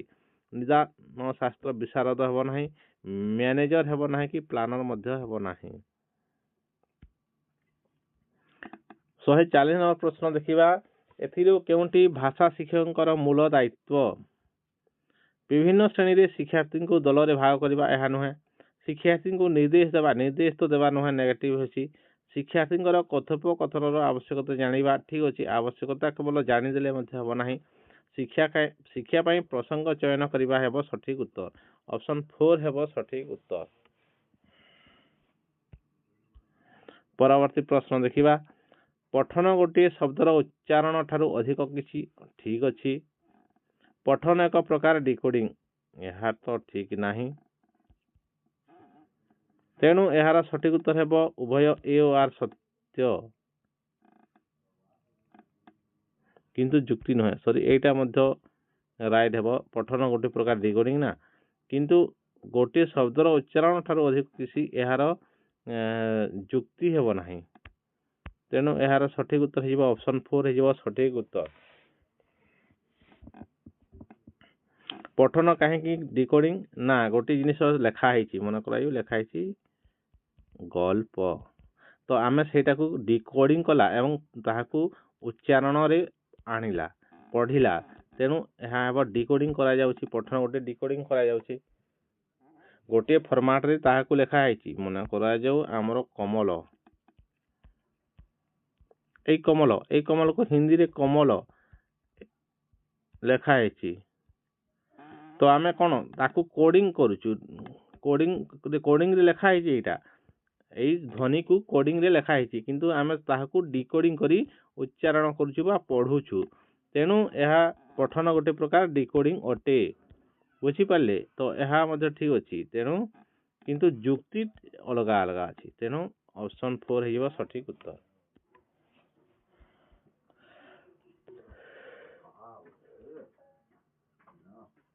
ଭାଷା ଶିକ୍ଷଣ ବିଷୟରେ ଏଗୁଡ଼ିକ ମଧ୍ୟରୁ କେଉଁଟି ଅସତ୍ୟ ଅନୁମାନ? ଅସତ୍ୟ ମାନେ କେଉଁଟା ଫଲ୍ସ ପଚାରିଛି। ଦେଖନ୍ତୁ ଭାଷା ଶିକ୍ଷଣରେ ବାର୍ତ୍ତାଳାପ କାର୍ଯ୍ୟରେ ଗୁରୁତ୍ୱ ଦେବା ଉଚିତ। ନିଶ୍ଚିତ ଭାବରେ ବାର୍ତ୍ତାଳାପ କଲେ ଶିକ୍ଷାର୍ଥୀଙ୍କର ଶ୍ରବଣ କଥନ ଦକ୍ଷତା ବୃଦ୍ଧି ପାଇବ। ଭାଷା ଶିକ୍ଷା କଥନ ଉପରେ ଗୁରୁତ୍ୱ ନ ଦେଇ ଲିଖନ ଉପରେ ଗୁରୁତ୍ୱ ଦେବା ଉଚିତ। ନୁହେଁ କଥନ ଉପରେ ମଧ୍ୟ ଗୁରୁତ୍ୱ ଦେବା ଉଚିତ। କଥନ ଲିଖନ ପ୍ରଥମେ କ'ଣ? ଶ୍ରବଣ, କଥନ, ପଠନ, ଲିଖନ ଏହିସବୁ ଉପରେ ଗୁରୁତ୍ୱ ଦେବା ଉଚିତ। ବାସ୍ତବ ସ୍ଥଳରେ, ତେଣୁ ଏଇଟା ହେଇଯିବ ସଠିକ ଉତ୍ତର। ଏଇଟା ଭୁଲ ଲେଖା ହେଇଛି, ନ ଦେଇ ଲେଖା ହେଇଛି ନା, ତେଣୁ ଭୁଲ ହେଇଯିବ। ବାସ୍ତବ ସ୍ଥଳରେ ବ୍ୟବହାର କରିବାକୁ ଚେଷ୍ଟା କରିବା ପାଇଁ ଶିକ୍ଷାର୍ଥୀ ଭାଷା ଆହରଣ କରିଥାନ୍ତି, ଠିକ ଅଛି। ଏବଂ ଶିକ୍ଷାର୍ଥୀଙ୍କର ପ୍ରଥମ ଭାଷା ଶିକ୍ଷଣରେ ଗୁରୁତ୍ୱପୂର୍ଣ୍ଣ ଭୂମିକା ଗ୍ରହଣ କରିଥାଏ। ଏହା ମଧ୍ୟ ଠିକ୍ ଅଛି। କେବଳ ଭୁଲ ଅଛି କେଉଁଟା? ଭାଷା ଶିକ୍ଷା କଥନ ଉପରେ ଗୁରୁତ୍ୱ ନ ଦେଇ ଲେଖା ହେଇଛି। ତେଣୁ ଏହାଟା ଭୁଲ ହେଇଯିବ। ଅପସନ୍ 2 ହେଇଯିବ ସଠିକ୍ ଉତ୍ତର। ଆମକୁ ଅସତ୍ୟ ପଚାରିଥିଲା, ତେଣୁ ଅପସନ୍ 2 ହେବ ସଠିକ୍ ଉତ୍ତର। 143 ନମ୍ବର ପ୍ରଶ୍ନ ଦେଖିବା। ଏଥିମଧ୍ୟରୁ କେଉଁଟି ଭାଷା ଆହରଣରେ ବ୍ୟବହାରିକ ବାଦ ସହ ସମ୍ପର୍କିତ? ଟ୍ରାଏଲ୍ ଏଣ୍ଡ ଏରର, ସାମାଜିକ ବାର୍ତ୍ତାଳାପ, ଅପେରାଣ୍ଟ କଣ୍ଡିସନିଂ, ଏମ୍ପ୍ଟି ଭେସେଲ। ତେଣୁ ଏହାର ସଠିକ୍ ଉତ୍ତର ହେବ, ଯେହେତୁ ବ୍ୟବହାର ସହିତ ସମ୍ପର୍କ, ତେଣୁ ଏହା ହେବ ସାମାଜିକ ବାର୍ତ୍ତାଳାପ ହେବ ସଠିକ୍ ଉତ୍ତର। ଶିଶୁମାନେ ବାହାର ଦୁନିଆ ସହ ପରିଚିତ ହୋଇ କେଉଁଥିରେ ନିମଗ୍ନ ହେବା ଉଚିତ? ଅତି ଛୋଟ ବୟସରୁ ଅନେକ ମୌଖିକ ଭାଷା କଥା କିଛି ନାହିଁ। ଅତି ଛୋଟ ବୟସରୁ ଅନେକ ଲିଖିତ ଭାଷା ତ କଦାପି ନୁହେଁ। ପ୍ରାଥମିକ ସ୍ତରରୁ 2ଟି ଲିଖିତ ଭାଷା ତ ଆଦୌ ନୁହେଁ କହିଛି। ତେଣୁ ଏହାର ସଠିକ୍ ଉତ୍ତର ହେଇଯିବ ପ୍ରାଥମିକ ସ୍ତରରୁ 2ଟି ମୌଖିକ ଭାଷା। ଯଦି ପ୍ରାଥମିକ ସ୍ତରରୁ ସେ 2ଟି ମୌଖିକ ଭାଷାରେ ଶିକ୍ଷା ଲାଭ କରୁଛି, ତାହେଲେ ନିଶ୍ଚିତ ଭାବରେ ସଠିକ୍ ହେଇପାରିବ। ପରବର୍ତ୍ତୀ ପ୍ରଶ୍ନ ଦେଖିବା। ସାକ୍ଷାତକାର ପ୍ରଥମ ଅବସ୍ଥାରେ ଚିତ୍ରାଙ୍କନକୁ ଲିଖନର ଆରମ୍ଭ ପର୍ଯ୍ୟାୟ କୁହାଯାଇଥାଏ। ହଁ, ଠିକ୍ ଅଛି। ଛବିଗୁଡ଼ିକ ସାଂଘାତିକ ଚିହ୍ନ ହେଲେ ମଧ୍ୟ ଅର୍ଥ ବହନ କରିଥାନ୍ତି। ହଁ, ନିଶ୍ଚିତ ଭାବରେ ଗୋଟିଏ ଫୁଲର ଚିତ୍ର ଅଛି। ଏହା ଗୋଟିଏ ସାଂକେତିକ ଚିହ୍ନ, କିନ୍ତୁ ଏହା କ'ଣ ଗୋଟିଏ ଅର୍ଥ ଗ୍ରହଣ କରେ ଯେ ଏଇଟା ଗୋଟିଏ ଫୁଲ। ବୁଝିଲେ ନା ନାହିଁ? ତେଣୁ ଏଇଟା ମଧ୍ୟ ଠିକ୍ ଅଛି। ତେଣୁ ଏହାର ସଠିକ୍ ଉତ୍ତର ହେଇଯିବ ଅପସନ୍ 3। ଉଭୟ ଏ ଓ ଆର୍ ସତ୍ୟ ଏବଂ ଆର୍ ଏ ର ଯଥାର୍ଥ ଯୁକ୍ତି ହେଇଯିବ ସଠିକ୍ ଉତ୍ତର। ତାପରେ ଦେଖିବା 146 ନମ୍ବର ପ୍ରଶ୍ନ। ଜଣେ ଭାଷା ଶିକ୍ଷକ ବିଭିନ୍ନ ଦକ୍ଷତା ଲାଭ କରିଥିବା ଏକ ଦଳ ଶିକ୍ଷାର୍ଥୀଙ୍କୁ ପ୍ରସ୍ତୁତ କଲେ। ସେମାନଙ୍କୁ କ'ଣ କରିବା ପାଇଁ କୁହାଗଲା? ତାହେଲେ ଏହାର ସଠିକ୍ ଉତ୍ତର ହେବ ଶିକ୍ଷାର୍ଥୀଙ୍କ ମଧ୍ୟରୁ ଜଣେ ଆଉ ଜଣକୁ ସାହାଯ୍ୟ କରିବାକୁ ପ୍ରେରଣା ଦିଆଗଲା। ଦେଖନ୍ତୁ, ବିଭିନ୍ନ ଦକ୍ଷତା ଥିବା ଗୋଟେ ଦଳ ଶିକ୍ଷାର୍ଥୀ ପ୍ରସ୍ତୁତ କଲେ। ଏଇଟା ଗୋଟିଏ ଦଳ। ଏଠାରେ ଗୋଟିଏ ପ୍ରକାର ଦକ୍ଷତା ଅଛି, ଏହାର ଗୋଟିଏ ଦକ୍ଷତା, ଏହାର ଗୋଟିଏ ଦକ୍ଷତା, ଏହାର ଗୋଟିଏ ଦକ୍ଷତା। ତେଣୁ ଏହି ସମସ୍ତ ଅଲଗା ଅଲଗା ଦକ୍ଷତା ଥିବା ପିଲାଙ୍କୁ ଗୋଟିଏ ଗ୍ରୁପରେ ରଖିଲେ ସେମାନେ ନିଜ ନିଜ ମଧ୍ୟରେ ଜ୍ଞାନର ଆଦାନ ପ୍ରଦାନ କରିପାରିବେ। ତେଣୁ ଶିକ୍ଷାର୍ଥୀଙ୍କ ମଧ୍ୟରୁ ଜଣେ ଆଉ ଜଣକୁ ସାହାଯ୍ୟ କରିବାକୁ ପ୍ରେରଣା ଦିଆଗଲା ହେବ ସଠିକ୍ ଉତ୍ତର। ଦେଖନ୍ତୁ, ଶିକ୍ଷକ ସମସ୍ତଙ୍କ ଉପରେ ଦୃଷ୍ଟି ଦେବା ସମ୍ଭବ ନଥିବାରୁ ସେମାନଙ୍କୁ ଶିକ୍ଷାର୍ଥୀଙ୍କୁ ତାଙ୍କ ଭୂମିକାକୁ ନେବାକୁ କୁହାଗଲା। ଏହା ତ ଭୁଲ। ଦୁର୍ବଳ ଶିକ୍ଷାର୍ଥୀଙ୍କୁ ଚିହ୍ନଟ କରିବା ପାଇଁ କରାଯାଉଛି କି ନୁହେଁ? ଶିକ୍ଷାର୍ଥୀଙ୍କୁ ଅନ୍ୟ ଶିକ୍ଷାର୍ଥୀଙ୍କୁ ଦବାଇବାକୁ ସୁଯୋଗ ଦେଲେ କି ନୁହେଁ? ତେଣୁ ଏହାର ସଠିକ୍ ଉତ୍ତର ହେଇଯିବ ଅପସନ୍ ଏ ହେଇଯିବ ସଠିକ୍ ଉତ୍ତର। 147 ନମ୍ବର ପ୍ରଶ୍ନ ଦେଖିବା। ପିଲାମାନେ ପଠନ କରିଥିବା ଏକ କାହାଣୀକୁ ସେମାନେ ନିଜ ଭାଷାରେ କହିଲେ। ଏଠାରେ ଡ୍ୟାସ୍ ମୂଲ୍ୟାୟନ କରିବାର ସହାୟକ ହୋଇଥାଏ। ତେଣୁ ଦେଖନ୍ତୁ, ନିଜ ଭାଷାରେ କହୁଛନ୍ତି କାହାଣୀକୁ, ସେମାନେ ପଠନ କରିଥିବା କାହାଣୀକୁ ନିଜ ଭାଷାରେ କହୁଛନ୍ତି। ତେଣୁ ଏଠାରେ ବୁଝିବା ସହିତ ରିଲେଟେଡ୍ ସେମାନେ ଯେତେ ବୁଝିଥିବେ ସେତେ ଭଲ ଭାବରେ କହିପାରିବେ। ତେଣୁ ବୋଧ ଶକ୍ତି ହେବ ସଠିକ୍ ଉତ୍ତର। 148 ନମ୍ବର ପ୍ରଶ୍ନ ଦେଖିବା। ଉପସାରମୂଳକ ଶିକ୍ଷା ଶିକ୍ଷା ଗ୍ରହଣ ପ୍ରକ୍ରିୟାର ଏକ ଗୁରୁତ୍ୱପୂର୍ଣ୍ଣ ଅଂଶ। ଉପସାରମୂଳକ ଶିକ୍ଷାର ଅର୍ଥ ହେଲା ପୁଣି ଥରେ ଶିକ୍ଷା ଦେବା, ମାତ୍ର ସେହି ଧାରାରେ ନୁହେଁ, ଠିକ୍ ଯେପରି ସେମାନେ ଉପାଦାନ ଜାଣିବା ପୂର୍ବରୁ ସେପରି ପଢ଼ିନଥିଲେ, ତାହା ଅନ୍ୟ ପ୍ରକାର ଶିକ୍ଷା ଥିଲା। ନିମ୍ନରେ ଦିଆଯାଇଥିବା ବିକଳ୍ପ ମଧ୍ୟରୁ ଯଥାର୍ଥ ଉତ୍ତରଟି ବାଛ। ତାହେଲେ ଏହାର ସଠିକ୍ ଉତ୍ତର ହେଇଯିବ, ଦେଖନ୍ତୁ, ଏ ଓ ଆର୍ ଠିକ୍ ଅଛି। ଉପସାରମୂଳକ ଶିକ୍ଷଣ ଅର୍ଥାତ୍ ରିମିଡ଼ିଆଲ୍ ଟିଚିଂ। ତେଣୁ ଏହାର ସଠିକ୍ ଉତ୍ତର ହେବ ଉଭୟ ଏ ଆର୍ ସତ୍ୟ ଏବଂ ଆର୍ ଏ ର ଉପଯୁକ୍ତ ଯୁକ୍ତି। ଅପସନ୍ 3 ହେଇଯିବ ସଠିକ୍ ଉତ୍ତର। 149 ନମ୍ବର ପ୍ରଶ୍ନ ଦେଖିବା। କ'ଣ ମିନିମାଲ୍ ପ୍ରେୟାର ଡିଲ୍ ଡ୍ୟାସ୍ର ବିକାଶ ନିମନ୍ତେ ଏକ ଫଳପ୍ରଦ ପ୍ରକ୍ରିୟା ହୋଇପାରେ? ଦେଖନ୍ତୁ, ଏହାର ସଠିକ୍ ଉତ୍ତର ହେବ ଉଚ୍ଚାରଣ ହେବ ମିନିମାଲ୍ ପ୍ରେୟାର ଡିଲ୍ ହେଲା ସିପ୍ ସିପ୍, ସନ୍ ସନ୍। ଏହିସବୁ ଏପରି ପେୟାର ଗୁଡ଼ିକ ଥାଏ ଏବଂ ଏହା ଉଚ୍ଚାରଣର ପାଇଁ ନିଶ୍ଚିତ ଭାବରେ ଫଳପ୍ରଦ ହୋଇଥାଏ। 150 ନମ୍ବର ପ୍ରଶ୍ନ ଦେଖିବା। ପ୍ରାରମ୍ଭିକ ଅବସ୍ଥାରେ ଶିଶୁମାନେ ଆନନ୍ଦ ଅନୁଭବ କରିବା ସଙ୍ଗେ ସଙ୍ଗେ ଅଧିକ ଶିକ୍ଷା ଗ୍ରହଣ କରିଥାନ୍ତି। କେତେବେଳେ? ଯେତେବେଳେ ପରିବାରର ବ୍ୟବହୃତ ଭାଷା ସେମାନେ ଶିକ୍ଷା ଲାଭ କରିବେ। ପ୍ରାରମ୍ଭିକ ଅବସ୍ଥାରେ ଯଦି ଶିଶୁମାନେ ଆନନ୍ଦ ଅନୁଭବ କରିବେ, ତାହେଲେ ସେମାନେ ପରିବାରରେ ବ୍ୟବହୃତ ଭାଷାରେ ହିଁ କରିପାରିବେ, ଇଂରାଜୀରେ ନୁହେଁ କି ରାଜଭାଷାରେ ନୁହେଁ କି ଶିକ୍ଷଣ ମାଧ୍ୟମରେ ନୁହେଁ। ତେଣୁ ଏହାର ସଠିକ୍ ଉତ୍ତର ହେବ ଅପସନ୍ ଏ। ଏ ଥିଲା 30ଟି ପ୍ରଶ୍ନ। ଆପଣମାନଙ୍କୁ ଯଦି ଭଲ ଲାଗିଲା ଭିଡ଼ିଓଟି ନିଶ୍ଚିତ ଭାବରେ କମେଣ୍ଟ କରନ୍ତୁ ଏବଂ हेलो फ्रेंड्स, आपण मानकु नुआ एक वीडियो को पुणी थे स्वागत।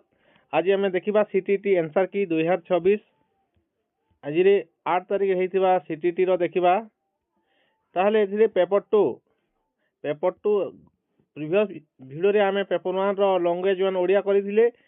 तेणु आज आम पेपर 2 रो लैंग्वेज 1 ओडिया देखा। यार आंसर की कौन आसूची डिटेल्स देखा एवं कहीं हेबो आंसर पूरा प्रश्न अच्छी पेपर 2 ओडिया देखा निश्चित भाव में। देखो प्रथम 91 रु 59 पर्यंत अनुच्छेद अच्छी पेसेज अच्छी पेसेज अनुसार उत्तर हेब। ताहले मु देखैदेवी आपण मानकु। देखो 91 प्रश्न अच्छी सत्य अपेक्षा केउ वस्तु जगत रे नाही बोली लेखक अनुभव करिसंती। ताहले यार सठिक उत्तर हेजिबो ऑप्शन 4 हेजिबो सठिक उत्तर प्रेममय। ताहा केउठारे लिखा हैछि आपण मानकु देखै दउछि।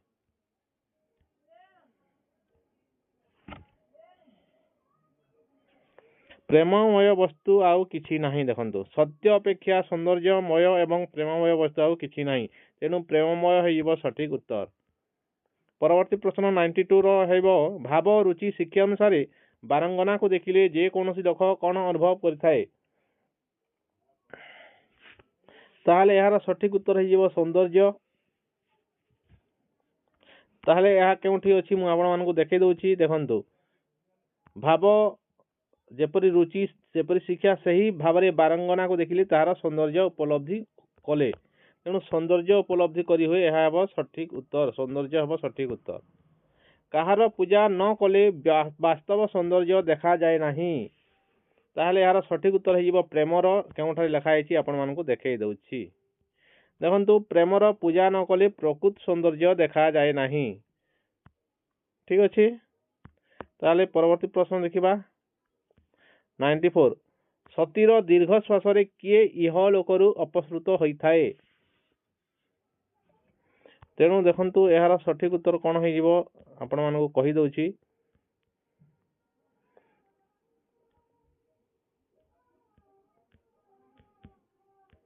यार देखंतु कहार 94 देखिबा सतीर दीर्घ श्वास किए इह लोकरू अपसृत होता है।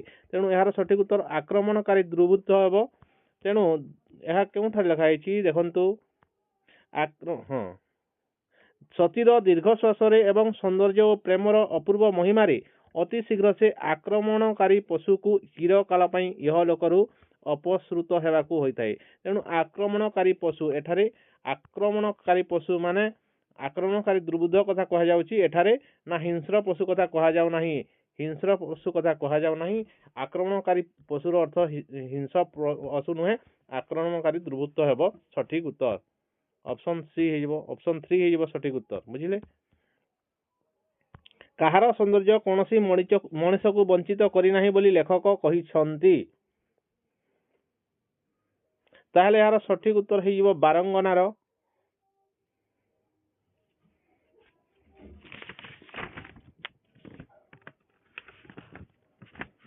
यह केउठारे लिखा हैछि कहार सौंदर्य कोनोसी मनुष्य को वंचित करि नाही।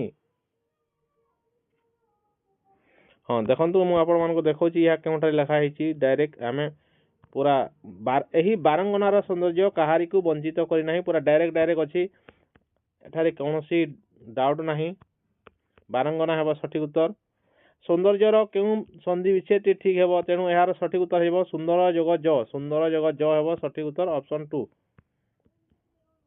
कौन न कले ज्ञान प्रस्फुटित हेबो नाही। ताहले यार सठिक उत्तर हेबो मनर कालिमा धौत न कले ज्ञान प्रस्फुटित हेबो नाही। यह केउठारे अछि कि पैसेज रे थिबा कथा मध्य। बुझिले। मनर कालिमा धौत न कले ज्ञान प्रस्फुटित हेबो नाही पूरा डायरेक्ट अछि। जहाँ पैसेज रे लिखा हैछि सेटा अविकल हेबा कथा। निज मनरु हेबा कथा नुहे। जहाँ लिखा हैछि सेही हिसाबे आंसर हेबा कथा। तेणु यार सठिक उत्तर हेबो मनर कालिमा धौत।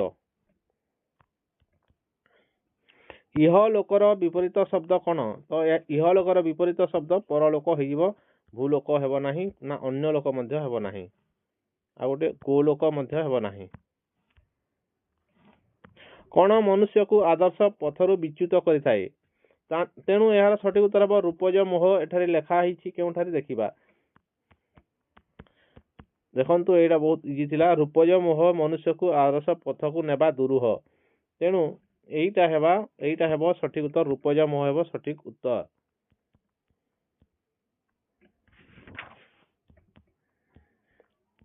ତାପରେ ଅଛି କବିତା। ଏଇଟା ରୂପଜ ମୋହ ହେବ। ତାପରେ ଗୋଟେ କବିତା ଅଛି ଏବଂ 100 ରୁ 105 ନମ୍ବର ପ୍ରଶ୍ନ ପର୍ଯ୍ୟନ୍ତ ଏହି କବିତା ଅନୁସାରେ ଉତ୍ତର ହେବ। ତେଣୁ ପ୍ରଥମ ପ୍ରଶ୍ନ ଦେଖିବା। ଦରବାରରେ ଯୋଗ ଦେଇଥିବା ରାଜାମାନଙ୍କର କ'ଣ ଅଧିକ ପ୍ରିୟ ଥିଲା? ତେଣୁ ଏହାର ସଠିକ ଉତ୍ତର ବିଦେଶୀ ପୋଷାକ ହେବ ନା ଗନ୍ତାଘର ହେବ ନା ସୁନା ରୂପା ହେବ ନା ବନ୍ଧୁକ ହେବ? ତାହେଲେ ଦେଖିବା ଆମର କବିତାରେ କ'ଣ ଅଛି। ଅଧିକ ପ୍ରିୟ ଲେଖା ହେଇଛି ଦେଖନ୍ତୁ। ତେଣୁ ଗନ୍ତାଘର ହେଲା ତୁମ୍ଭର ସର୍ବସ୍ୱ। ତେଣୁ ଗନ୍ତାଘର ହେବ ସଠିକ ଉତ୍ତର। ତୁମର ସର୍ବସ୍ୱ, ତେଣୁ ତାଙ୍କର ପ୍ରିୟ, ତେଣୁ ତାହା ତାଙ୍କର ସର୍ବସ୍ୱ ହେଉଛି। ଏବଂ ସେହି ସର୍ବସ୍ୱରେ ପ୍ରାସାଦ ଯାଉଛି, ଗାଭୀ ଯାଉଛି, ହସ୍ତି ଯାଉଛି, ଅଶ୍ବ ଯାଉଛି। ତେଣୁ ଏହାର ସଠିକ ଉତ୍ତର ଗନ୍ତାଘର ହେଇବ ସଠିକ ଉତ୍ତର। এই ଗନ୍ତାଘର ହେବ ସଠିକ ଉତ୍ତର। ଏବେ ଦେଖିବା 101। ସଙ୍ଗୀନ ଶବ୍ଦର ଅର୍ଥ କ'ଣ? ଘୋଟକ, ବନ୍ଧୁକ, ସାଙ୍ଗ ନା ବାଜ? ତାହେଲେ ଏହାର ସଠିକ ଉତ୍ତର ହେଇଯିବ ବନ୍ଧୁକ। ସାଙ୍ଗ ହେବ ନାହିଁ। ବନ୍ଧୁକ ହେବ ସଠିକ ଉତ୍ତର। ଦେଖିବା ଏଠାରେ ଆପଣମାନଙ୍କୁ କେଉଁଠାରେ ଲେଖା ହେଇଛି ସଙ୍ଗୀନ। ଦେଖନ୍ତୁ, ବାତ୍ସଲ୍ୟ ନ ବାନ୍ଧି ପ୍ରଜାଙ୍କର ଚିତ୍ତ, ବିଦେଶୀ ସଙ୍ଗୀନେ କଲ ତାଙ୍କୁ ଭୀତ। ଅର୍ଥାତ୍ ବିଦେଶୀ ସଙ୍ଗୀନରେ ଅର୍ଥାତ୍ ବିଦେଶୀ ବନ୍ଧୁକରେ ତାଙ୍କୁ ଭୟଭୀତ କରାଗଲା। କାହାକୁ? ପ୍ରଜାମାନଙ୍କୁ ସେ ବିଦେଶୀ ବନ୍ଧୁକରେ ଭୟଭୀତ କରୁଛନ୍ତି। ତେଣୁ ଏଠାରେ ବିଦେଶୀ ବନ୍ଧୁକ ହେବ ସଠିକ ଉତ୍ତର। ବା କ'ଣ ଅଛି? ବନ୍ଧୁକ ତେଣୁ ଅଛି। ତେଣୁ ବନ୍ଧୁକ ହେବ ସଠିକ ଉତ୍ତର। ସଙ୍ଗୀନ ଶବ୍ଦର ଅର୍ଥ ହେବ ବନ୍ଧୁକ। ସାଙ୍ଗ ହେବ ନାହିଁ। ଏଇ ସଙ୍ଗ ୱାର୍ଡକୁ ଦେଖି ଆପଣମାନେ ସାଙ୍ଗ ମାରିଦେଇକି ଆସିଲେ ଭୁଲ ହେଇଯିବ। ତାପରେ ଦେଖନ୍ତୁ 102। ଶାସକ ମାନଙ୍କର ରାଜଧର୍ମ କ'ଣ ଥିଲା? ତେଣୁ ଏହାର ସଠିକ ଉତ୍ତର ହେବ ପ୍ରଜାମାନଙ୍କର ଧନ ଅପହରଣ କରିବା ହେବ ସଠିକ ଉତ୍ତର। କେଉଁଠାରେ ଅଛି ଶାସକ ମାନଙ୍କର ରାଜଧର୍ମ?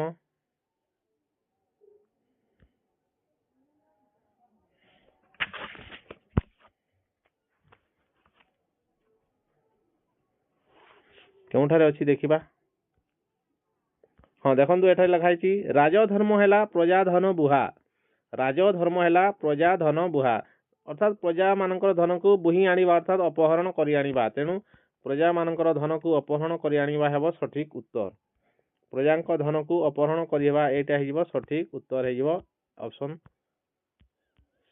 3 ହେଇଯିବ ସଠିକ ଉତ୍ତର। ତାପରେ ଦେଖିବା ରାଜାମାନେ ବିଦେଶୀଙ୍କୁ କିପରି ଆପ୍ୟାୟିତ କରୁଥିଲେ? ତାହେଲେ ଏହାର ସଠିକ ଉତ୍ତର ହେବ କୁକୁଟାଣ୍ଡ ଖୁଆଇ। ଆପଣମାନଙ୍କୁ ଡାଇରେକ୍ଟ ଦେଖେଇ ଦଉଛି। ବିଦେଶୀଙ୍କି ଖୁଆଇଲ କୁକୁଟାଣ୍ଡ।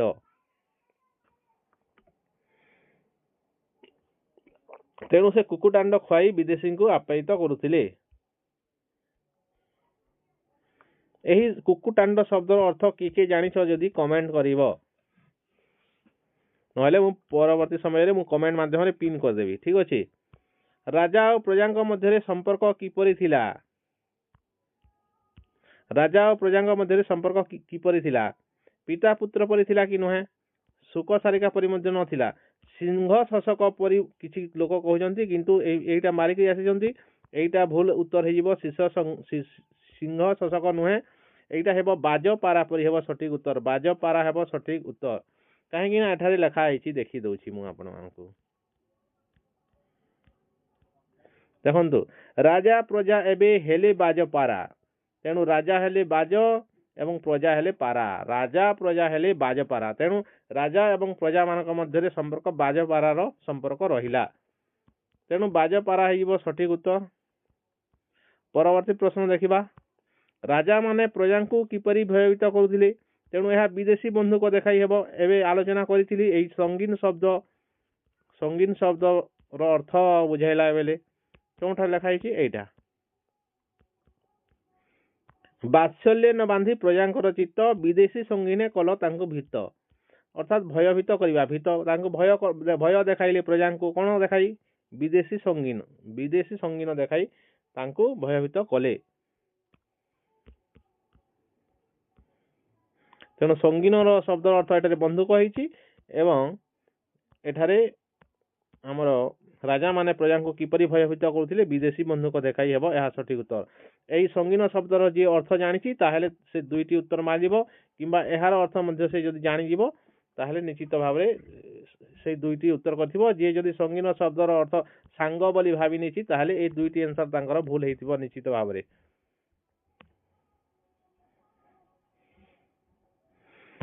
ସଙ୍ଗୀନ ଶବ୍ଦର ବନ୍ଧୁକ ଯିଏ ଦେଇଛି ଏଇ ଆନ୍ସର ମଧ୍ୟ ଠିକ କରିଥିବ ଏବଂ ସେଇ ଆନ୍ସର ମଧ୍ୟ ଠିକ କରିଥିବ। ପରବର୍ତ୍ତୀ ପ୍ରଶ୍ନ ଦେଖିବା। ଆନୁଷ୍ଠାନିକ ଲିଖନ ଅଧୀନରେ କେଉଁଟି ଆସୁନାହିଁ? ଆନୁଷ୍ଠାନିକ ଲିଖନ, ଦେଖନ୍ତୁ ଆନୁଷ୍ଠାନିକ ଅର୍ଥ କ'ଣ? ଆମର ଔପଚାରିକ ଏଇଟା ଯିବ। ଅନୌପଚାରିକ ଏବଂ ଔପଚାରିକ ଦୁଇଟି ଅଛି। ଅନୌପଚାରିକ ଏବଂ ଔପଚାରିକ, ଯେଉଁଟା ଫର୍ମାଲ ଇନଫର୍ମାଲ। ଔପଚାରିକ ଅର୍ଥାତ୍ ଫର୍ମାଲ, ବା ଏଇଟା ଫର୍ମାଲ କେଉଁଠି ଆସୁନାହିଁ କହୁଛି। ଦେଖନ୍ତୁ ବ୍ୟବସାୟିକ ପତ୍ର ଗୋଟେ ଫର୍ମାଲ, ସବୁ ବ୍ୟବସାୟିକ ପତ୍ର ସମସ୍ତ ଗୋଟେ ସମ୍ବୋଧନ ପତ୍ର ଥାଏ ଏବଂ ବ୍ୟବସାୟୀ ଅର୍ଥରେ ଯେଉଁଟା ଥାଏ ବ୍ୟବସାୟିକ ପତ୍ର ଗୁଡ଼ିକ ସମସ୍ତ ରେସ୍ପେକ୍ଟ ଦେଇକି କରାଯାଇଥାଏ। ତେଣୁ ସମାନ ଥାଏ, ଫର୍ମାଲ ମେଣ୍ଟେନ କରାଯାଏ ବ୍ୟବସାୟିକ ପତ୍ରରେ। ପାଠ୍ୟଘୋଷଣାଗତ ତଥ୍ୟ ମଧ୍ୟ ଏଠାରେ ମଧ୍ୟ ଗୋଟେ ଫର୍ମାଲ ମେଣ୍ଟେନ ହୋଇଥାଏ। ଦେଖନ୍ତୁ ଶୋକ ପ୍ରସ୍ତାବରେ ମଧ୍ୟ ଗୋଟେ କ'ଣ ଫର୍ମାଲ ଥାଏ, ଗୋଟେ ସେମ୍। ଶୋକ ପ୍ରସ୍ତାବ ଗୁଡ଼ିକ ସମସ୍ତ ସେମ୍ ରହିଥାଏ, କିନ୍ତୁ ସମୀକ୍ଷା ଅଲଗା ଅଲଗା ହୋଇଥାଏ। ସମସ୍ତ ସମୀକ୍ଷା ସମାନ ଫର୍ମାଟରେ ହୋଇନଥାଏ। ତେଣୁ ଅପସନ୍ 4 ହେଇଯିବ ସଠିକ ଉତ୍ତର। ଆପଣମାନେ କେଉଁଟା କହିଛନ୍ତି ଆନ୍ସର ଆପଣମାନେ କହିବେ।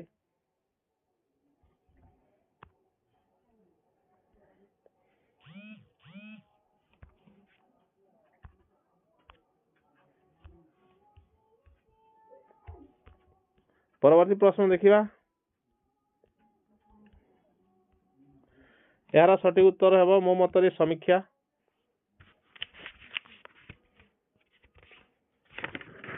ଶହେ 7 ଦେଖିବା। ଭାଷା ଆହରଣ ଓ ଭାଷା ଶିକ୍ଷଣରେ ସହଜାତ କଳ୍ପନା କ'ଣ? ତାହେଲେ ଏହାର ସଠିକ ଉତ୍ତର ହେଇଯିବ ଜନ୍ମକାଳରୁ ସବୁ ମଣିଷ ଭାଷା ଜ୍ଞାନ ଲାଭ କରିଥାନ୍ତି ଏହା ବିଶ୍ୱାସ କରିବା। ଏହା ଯେଉଁ ଏଲ୍ଇଡି ରହିଛି ସେଇ ଉପରେ ଏଇଟା ପଡ଼ିଛି। ତେଣୁ এই ଏଲ୍ଇଡି ଅନୁସାରେ ମଣିଷ ଜନ୍ମକାଳରୁ ଭାଷା ଜ୍ଞାନ ଅର୍ଜନ କରିବାର କ୍ଷମତା ନେଇକି ଜନ୍ମ ଲାଭ କରିଥାଏ ଯେଉଁ କହିଛନ୍ତି ଏଲ୍ଇଡି ଟର୍ମରେ, ସେହି ହିସାବରେ ଏଇଟା ହେବ ସଠିକ ଉତ୍ତର। ଆନ୍ସର ହେଇଯିବ ଅପସନ୍ 3। ପରବର୍ତ୍ତୀ ପ୍ରଶ୍ନ 108 নম্বର ପ୍ରଶ୍ନ। ବିଷୟ ଆଧାରିତ ଭାଷା ଇନପୁଟ କାହାକୁ ବୁଝାଉଛି? ତାହେଲେ ଏହାର ସଠିକ ଉତ୍ତର ହେଇଯିବ ଲାଙ୍ଗୁଏଜ ଇନପୁଟ, ଯାହା ତଥ୍ୟ ଉପରେ କେନ୍ଦ୍ରିତ ହୋଇଥାଏ। ବିଷୟ ଆଧାରିତ ଭାଷା ଇନପୁଟ, ଏହାର ଇଂରାଜୀ ହେବ content based language input। ଠିକ ଅଛି, କଣ୍ଟେଣ୍ଟ ବେଷ୍ଟ, ବିଷୟ ଆଧାରିତ କଣ୍ଟେଣ୍ଟ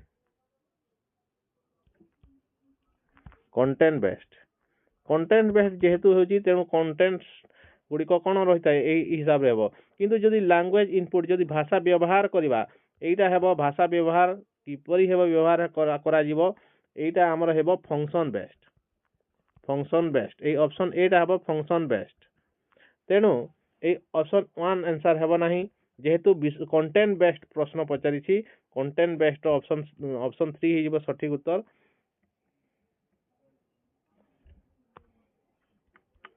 ପରବର୍ତ୍ତୀ ପ୍ରଶ୍ନ ଦେଖିବା 109। କେଉଁ ଭାଷା ଶିକ୍ଷଣ କୌଶଳ ଭାଷା ଶିକ୍ଷଣର ଭିତ୍ତି ଭାବେ ଶବ୍ଦ ଓ ଶବ୍ଦଖଣ୍ଡକୁ ସମର୍ଥନ କରେ? ତାହେଲେ ଏହାର ଶବ୍ଦଖଣ୍ଡ ସହିତ ସମ୍ପୃକ୍ତ ରହୁଛି ଶାବ୍ଦିକ କୌଶଳ, ୱାର୍ଡ ମେଥଡ।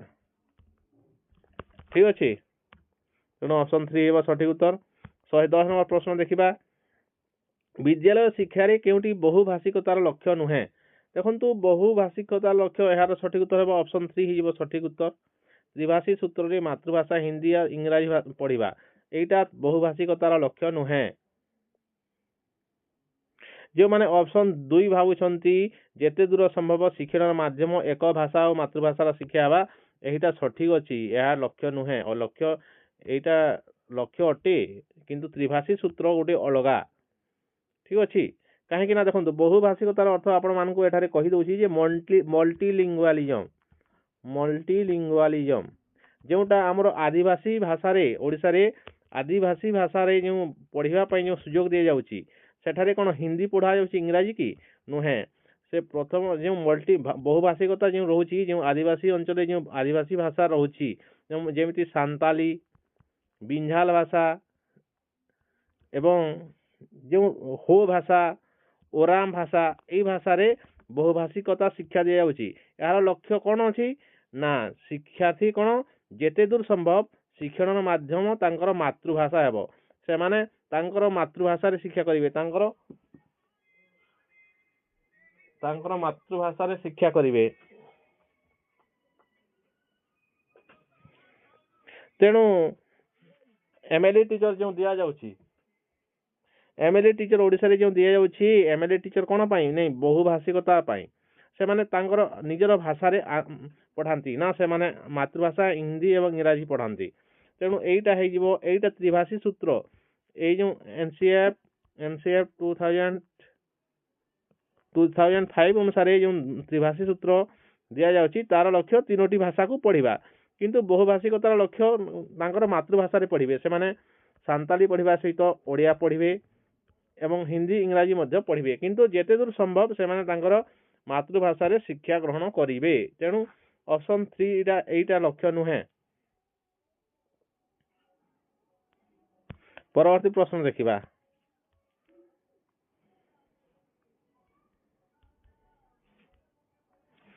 देखंतु गोटे पाठ्य को मोटामोटी भावे जानिबा पई बाणी गोटे प्रबंध पढुची एहाकू कहा जीवो ना एहाल सठिक उत्तर हबो स्कीमिंग हे जीवो सठिक उत्तर मोटामोटी भावे अर्थ तन्न तन्न करी नुहे तन्न तन्न करी एहा नुहे तन्न मोटामोटी भावे अर्थ ओवरऑल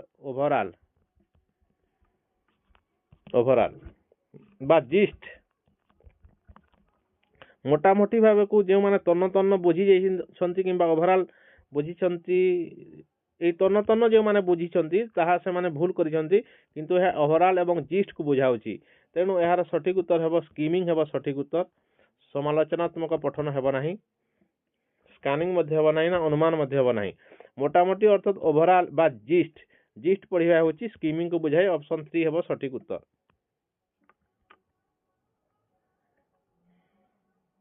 112 नंबर प्रश्न देखिबा 111 कटिगला कि हां 111 नंबर प्रश्न गोटे पाठ्य को मोटामोटी हाँ एटा तो कला 112 नंबर प्रश्न विद्यालय स्तरीय परीक्षार विकास पई दुईटी यथार्थ वक्तव्य चिन्हट कर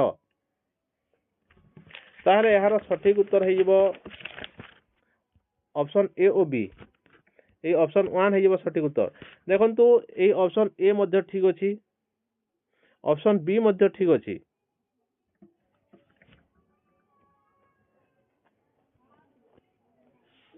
देखंतु विद्यार्थी को जड़ित करी न थाए लेखा है तेणु यह रंग अच्छी करी थाए कही यह ठीक होता बोर्ड रो परीक्षा क्षमता कथा कहछि तेणु मध्य हेबो नाही तेणु ऑप्शन ए और बी हेबो सठिक उत्तर बुझी पाले परवर्ती प्रश्न देखिबा केउ शिक्षा आदर्श निम्न वक्तव्य सपक्ष रे युक्ति बाढ़ी थाए ताहले यार सठिक उत्तर हेबो अच्छी पूर्व स्त्रीकृत शिक्षार क्रम परिवर्ते घटना आधारित शिक्षा किंबा वास्तव परिकल्पना बोली शिक्षण परिवेश व्यवहार करा जाय थाए तेणु यार सठिक उत्तर हेबो संरचनावाद यार इंग्रजी कोन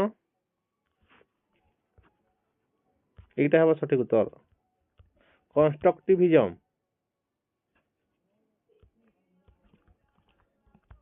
कंस्ट्रक्टिविज्म हेबो सठिक उत्तर ना एक संरचनावाद रे कोन करा जाय थाए इवेंट बेस्ड लर्निंग दिया जाय इवेंट बेस्ड लर्निंग एवं एथिरे using real world problem solving करा जाय थाए जेउठारे लर्निंग एक्सपीरियंस बा लर्निंग एनवायरनमेंट रे शिक्षार्थी शिखि थाए संरचनावाद रे तेणु एटा कोन हबो वास्तव विश्व कल्पना ए जो वास्तव विश्व ପରିକଳ୍ପନା ଦିଆଯାଇଛି ଏଇଟାର ଇଂରାଜୀ କ'ଣ ହେବ? ରିଏଲ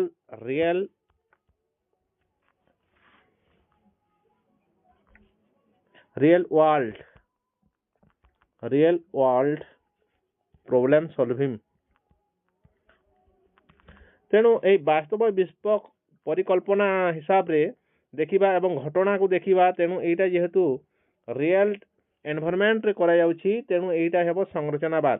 ସ୍ଥାନୀୟତା ଭାବ ହେବ ନାହିଁ। କେବଳ ସ୍ଥାନୀୟ ଅଞ୍ଚଳର ଆମର ଉପାଦାନକୁ ନେଇ ଯଦି ଶିକ୍ଷା ଦିଆଯାଉଛି ତାହେଲେ ସ୍ଥାନୀୟତା ଭାବ ହୋଇଥାନ୍ତା। ତେଣୁ ଏହା ହେବ ନାହିଁ, ସଂରଚନାବାଦ ହେବ ସଠିକ ଉତ୍ତର। ଏଇଟା ହେବ ନାହିଁ, ଏଇଟା ହେବ। ତାପରେ 114 ନମ୍ବର ପ୍ରଶ୍ନ ଦେଖିବା। ଷଷ୍ଠ ଶ୍ରେଣୀର ବିଦ୍ୟାର୍ଥୀ ରାହୁଲ ନୂଆ ବ୍ୟାକରଣ ପଢ଼ିଲା ସମୟରେ ସେ ପୂର୍ବ ଜ୍ଞାନକୁ ଯୋଡ଼ିବାକୁ ସକ୍ଷମ ହୋଇଥାଏ। ଏହା କେଉଁ କୌଶଳରୁ ଆସିଛି? ତେଣୁ ଏହା ହେବ ବୋଧ ଜ୍ଞାନ କୌଶଳ। ଏହି ବୋଧ ଜ୍ଞାନ କୌଶଳରେ କ'ଣ? ବୁଝିବା, ମନେ ପକାଇବା, କନେକ୍ଟ କରିବା, ପ୍ରୟୋଗ କରିବା, ଏହି ସମସ୍ତ ଜିନିଷ ଆସିଥାଏ। ତେଣୁ ଏଇ ଅପସନ୍ ବି ହେବ ସଠିକ, ଅପସନ୍ 2 ହେବ ସଠିକ ଉତ୍ତର। ବୋଧ ଜ୍ଞାନ କୌଶଳ ହେଇଯିବ ସଠିକ ଉତ୍ତର। 115 ନମ୍ବର ପ୍ରଶ୍ନ ଦେଖିବା। ସପ୍ତମ ଶ୍ରେଣୀରେ ପଢ଼ାଉଥିବା ଜଣେ ଶିକ୍ଷୟିତ୍ରୀ 7 ଧାଡ଼ିର ଏକ କ୍ଷୁଦ୍ର ପାଠକୁ ପଢ଼ନ୍ତି, ପରେ ନିଜ ବିଦ୍ୟାର୍ଥୀଙ୍କୁ ଯତ୍ନର ସହିତ ଶୁଣିବାକୁ କହନ୍ତି ଓ ଏହାର ପାଖାପାଖି ଏକ ପାଠ ପୁଣି ଥରେ ତିଆରି କହିବାକୁ କହନ୍ତି। ଏହା ପୂର୍ବଭଳି ଠିକ୍ ହୋଇନପାରେ। ଏହି କୌଶଳକୁ କ'ଣ କହନ୍ତି? ନା ଏହାର ସଠିକ ଉତ୍ତର ହେବ ତଳ ଉପର କୌଶଳ। ଅପସନ୍ ସି ହେବ ସଠିକ ଉତ୍ତର। ଏହାର ଇଂରାଜୀରେ ଟର୍ମ ଅଛି ଟପ୍ ଡାଉନ୍ ସ୍କିଲ୍।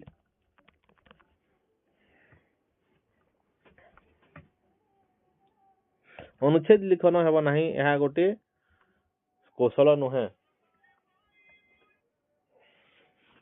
116 ନମ୍ବର ପ୍ରଶ୍ନ ଦେଖିବା। ଶିକ୍ଷଣ ଫଳରେ ଉଦ୍ଦେଶ୍ୟ ପ୍ରତିପାଳନରେ କେଉଁଟି ଠିକ୍?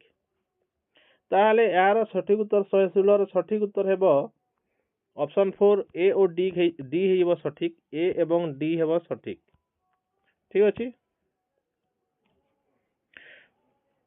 ଏଠାରେ ଆଉ କିଛି ବୁଝାଇବା ନାହିଁ, କାହିଁକି ନା ଏ ଏବଂ ଡି ସଠିକ ଅଛି। ଏଇଟା ପ୍ରଶିକ୍ଷଣ ହାସଲ କରିବାକୁ ନୁହେଁ, ଏହା ଠିକ ହେବ ନାହିଁ। ପ୍ରବୀଣତା ହାସଲ ଅଛି, ତେଣୁ ସି ମଧ୍ୟ କଟିଯିବ। ଠିକ ଅଛି, ଶିକ୍ଷଣ ଫଳରେ ଉଦ୍ଦେଶ୍ୟ ପ୍ରତିପାଳନରେ କେଉଁଟା ଠିକ ଦିଆଯାଇଛି? ପ୍ରବୀଣତା ହାସଲ ଉଦ୍ଦେଶ୍ୟ ପ୍ରତିପାଳନ ପାଇଁ କରାଯାଇ ନଥାଏ କିମ୍ବା ପ୍ରଶିକ୍ଷଣ ହାସଲ କରିବା ପାଇଁ ଦିଆଯାଏ ନାହିଁ। ଠିକ ଅଛି। 117 ନମ୍ବର ଦେଖିବା। ବ୍ୟାକରଣ ଶିକ୍ଷା ପ୍ରସଙ୍ଗରେ ବ୍ୟବହାରିକ ଜ୍ଞାନକୁ ନିମ୍ନର କେଉଁ ବକ୍ତବ୍ୟ ସର୍ବୋତ୍ତମ ଭାବେ ପ୍ରତିପାଦନ କରୁଛି? ତେଣୁ ଏହାର ସଠିକ ଉତ୍ତର ହେଇଯିବ, ଦେଖନ୍ତୁ ମୁଁ କହୁଛି 117 ର ସଠିକ ଉତ୍ତର ହେଇଯିବ ଅପସନ୍ 2 ହେଇଯିବ ସଠିକ ଉତ୍ତର। ବ୍ୟାକରଣଗତ ରୂପ ଓ ତାର ବ୍ୟବହାର ବିଷୟରେ ଜାଣିବା। ଯେହେତୁ ବ୍ୟବହାରିକ ଜ୍ଞାନ ତେଣୁ ବ୍ୟବହାର ହେବ ସଠିକ ଉତ୍ତର। ଦେଖନ୍ତୁ ବ୍ୟାକରଣ ନିୟମ ଜାଣିବା ପରେ ଏହାର ପୁନଃ ବ୍ୟବହାର କରିବା।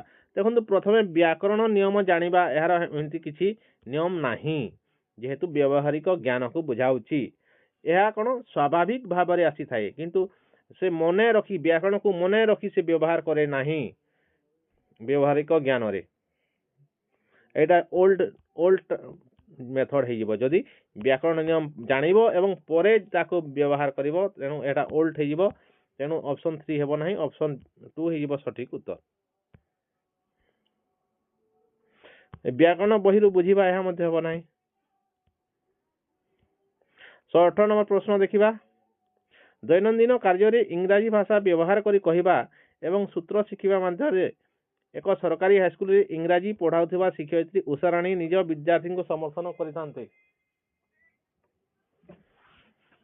ସେ ନିଜ ବିଦ୍ୟାର୍ଥୀଙ୍କ ଭିତରେ କ'ଣ ବଢ଼ାଇବାକୁ ଚେଷ୍ଟା କରନ୍ତି?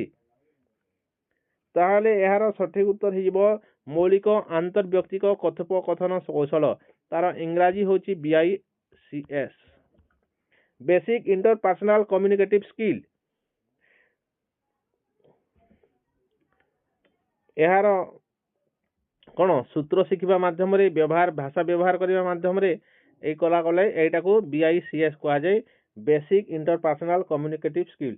এইটা কথোপকথନ କୌଶଳ ଯେଉଁଟା କି କେବଳ କମ୍ୟୁନିକେଟିଭ ସ୍କିଲ୍ ରହିଛି, କିନ୍ତୁ ନାହିଁ ଏଇଟା ବେସିକ୍ ହେବ, ବେସିକ୍ ଇଣ୍ଟରପର୍ସନାଲ। ଅପସନ୍ 4 ହେଇଯିବ ସଠିକ ଉତ୍ତର। 119 ନମ୍ବର ପ୍ରଶ୍ନ ଦେଖିବା। ଜଣେ ଶିକ୍ଷାର୍ଥୀ ଷଷ୍ଠ ଶ୍ରେଣୀରେ ବିଦ୍ୟାର୍ଥୀମାନଙ୍କର ଏକ ନିର୍ଦ୍ଦିଷ୍ଟ ପ୍ରକାର ଭୁଲକୁ ସଂଗ୍ରହ କରନ୍ତି। ଭୁଲ ବିଷୟରେ ଅବଗତ କରାଇବା ପାଇଁ ମାସକୁ ଥରେ ବିଦ୍ୟାର୍ଥୀଙ୍କ ସହ ଆଲୋଚନା କରନ୍ତି। କିଏ ସବୁ ଭୁଲ କରୁଛନ୍ତି ତାହା ଜାଣନ୍ତି ନାହିଁ। ସେ ମଧ୍ୟ ବିଦ୍ୟାର୍ଥୀଙ୍କୁ ନିଜର ଭୁଲ ଦେଖାଇବାକୁ କହନ୍ତି। ଏଇଟା ହେବ ଫିଡବ୍ୟାକ୍ ଯୋଗାଣ। ଆପଣମାନେ ସମସ୍ତେ ଠିକ୍ କରିଥିବେ ବୋଲି ଆଶା କରୁଛି। ଅପସନ୍ 3 ହେବ ସଠିକ୍ ଉତ୍ତର। ଶେଷ ପ୍ରଶ୍ନ ଦେଖିବା। ଆମେ ଶୁଣୁଥିବା କିମ୍ବା ଦେଖୁଥିବା ଶବ୍ଦକୁ ଚିହ୍ନିବାକୁ କୁହାଯାଏ। ତେଣୁ ଏହା ଗ୍ରହଣଶୀଳ ବା ରିସେପ୍ଟିଭ ହେବ ସଠିକ୍ ଉତ୍ତର। ରିସେପ୍ଟିଭ। LSRW ର କେଉଁଟା ରିସେପ୍ଟିଭ? ନା ପ୍ରଥମ ଦୁଇଟା 1 ଆଉ 3 ଗୋଟେ ପରେ ଗୋଟେ। ଦେଖୁন ଶୁଣୁଥିବା listening, ଦେଖୁଥିବା reading କରୁଥିବା, ଦେଖୁଥିବା ଶବ୍ଦ ଦେଖି ନା reading କରିବେ। ତେଣୁ ଗ୍ରହଣଶୀଳ ହେବ এইটা ରିସେପ୍ଟିଭ ସ୍କିଲ୍ ହେବ ସଠିକ୍ ଉତ୍ତର। ଅପସନ୍ ସି ହେବ ସଠିକ୍ ଉତ୍ତର। ତେଣୁ ଆପଣମାନଙ୍କର ଏଇ 30ଟି ପ୍ରଶ୍ନରୁ ଏଇ ଓଡ଼ିଆରେ 30ଟି ପ୍ରଶ୍ନରୁ କେତୋଟି ଉତ୍ତର ସଠିକ୍ ହେଲା ଆପଣମାନେ କମେଣ୍ଟ କରନ୍ତୁ। ଆଉ କେଉଁଟା ମୁଁ ବତେଇଥିବା ଆନ୍ସର୍ ମଧ୍ୟ ଯଦି ଭୁଲ ବୋଲି ଭାବୁଛନ୍ତି ତାହେଲେ ଆପଣମାନେ କମେଣ୍ଟ କରନ୍ତୁ। ପୁଣି ଆଜି ଆମେ ଦେଖିବା CTT 2024 ର 8 ତାରିଖରେ ହେଇଥିବା ଏକ୍ଜାମର ଆମେ ଦେଖିବା ପେପର 2। ପେପର 2 ର ଓଡ଼ିଆ ଲାଙ୍ଗୁଏଜ ଯେଉଁଟା ପାର୍ଟ ଭି ରେ ଅଛି ଲାଙ୍ଗୁଏଜ 2 ଦେଖିବା। ଲାଙ୍ଗୁଏଜ 2 ଚଏସ୍ କରିଥିଲେ ସେମାନଙ୍କ ପାଇଁ ଏହି ଓଡ଼ିଆ ଭାଷା। ତାହେଲେ ଏଠାରେ 121 ରୁ 150 ପର୍ଯ୍ୟନ୍ତ ପ୍ରଶ୍ନ ଦିଆଯାଇଛି। ଚାଲନ୍ତୁ ଡିଟେଲ୍ସ ସହିତ ଆମେ ଜାଣିବା। ପ୍ରଥମେ 121 ରୁ 150 ପର୍ଯ୍ୟନ୍ତ ଏଠାରେ ପେସେଜରେ ଏଟା ଭୁଲ ଅଛି। ହଁ 121 ରୁ 150 କିନ୍ତୁ ପେସେଜରେ ଅଛି 121 ରୁ 128। ତାହେଲେ ଚାଲନ୍ତୁ ଦେଖିବା। ପ୍ରକୃତି ଉପରେ କରାଯାଉଥିବା ଡ୍ୟାଶର ପରିଣାମ ମଣିଷକୁ ହିଁ ଭୋଗିବାକୁ ପଡ଼ିବ। ତାହେଲେ ଏହାର ସଠିକ୍ ଉତ୍ତର ହେଇଯିବ ଅତ୍ୟାଚାର। କେଉଁଠାରେ ଲେଖା ହେଇଛି ଆମେ ଡିଟେଲ ଭାବରେ ଦେଖିବା। ମଣିଷ ପ୍ରକୃତି ଉପରେ ଅନେକ ଅତ୍ୟାଚାର କରିଛି। ଏହି ଅତ୍ୟାଚାରର ପରିଣାମ ତାକୁ ଭୋଗିବାକୁ ହେବ। ତେଣୁ ଏଠାରେ ଅତ୍ୟାଚାରର କଥା କୁହାଯାଇଛି ଏବଂ ଅତ୍ୟାଚାରର ପରିମାଣ କଥା ଭୋଗିବାକୁ ମଣିଷକୁ ଭୋଗିବାକୁ ପଡ଼ିବ। ତେଣୁ ଏଇଟା ହେଇଯିବ ସଠିକ୍ ଉତ୍ତର। ତାପରେ ଦେଖିବା 122 କମ୍ପ୍ୟୁଟରର କାମ ତୁଳନାରେ ମଣିଷର କେଉଁ ଶକ୍ତି ନଗଣ୍ୟ? ତାହେଲେ ମଣିଷର କର୍ମଦକ୍ଷତା ହେଉଛି ନଗଣ୍ୟ। କେଉଁଠାରେ ଅଛି ଆପଣମାନଙ୍କୁ ଦେଖେଇ ଦଉଛି। ଅପସନ୍ ଏଇଟା 3 ହେଇଯିବ ସଠିକ୍ ଉତ୍ତର। ତାହେଲେ କେଉଁଠି ଅଛି ମୁଁ ଦେଖଉଛି ଆପଣଙ୍କୁ।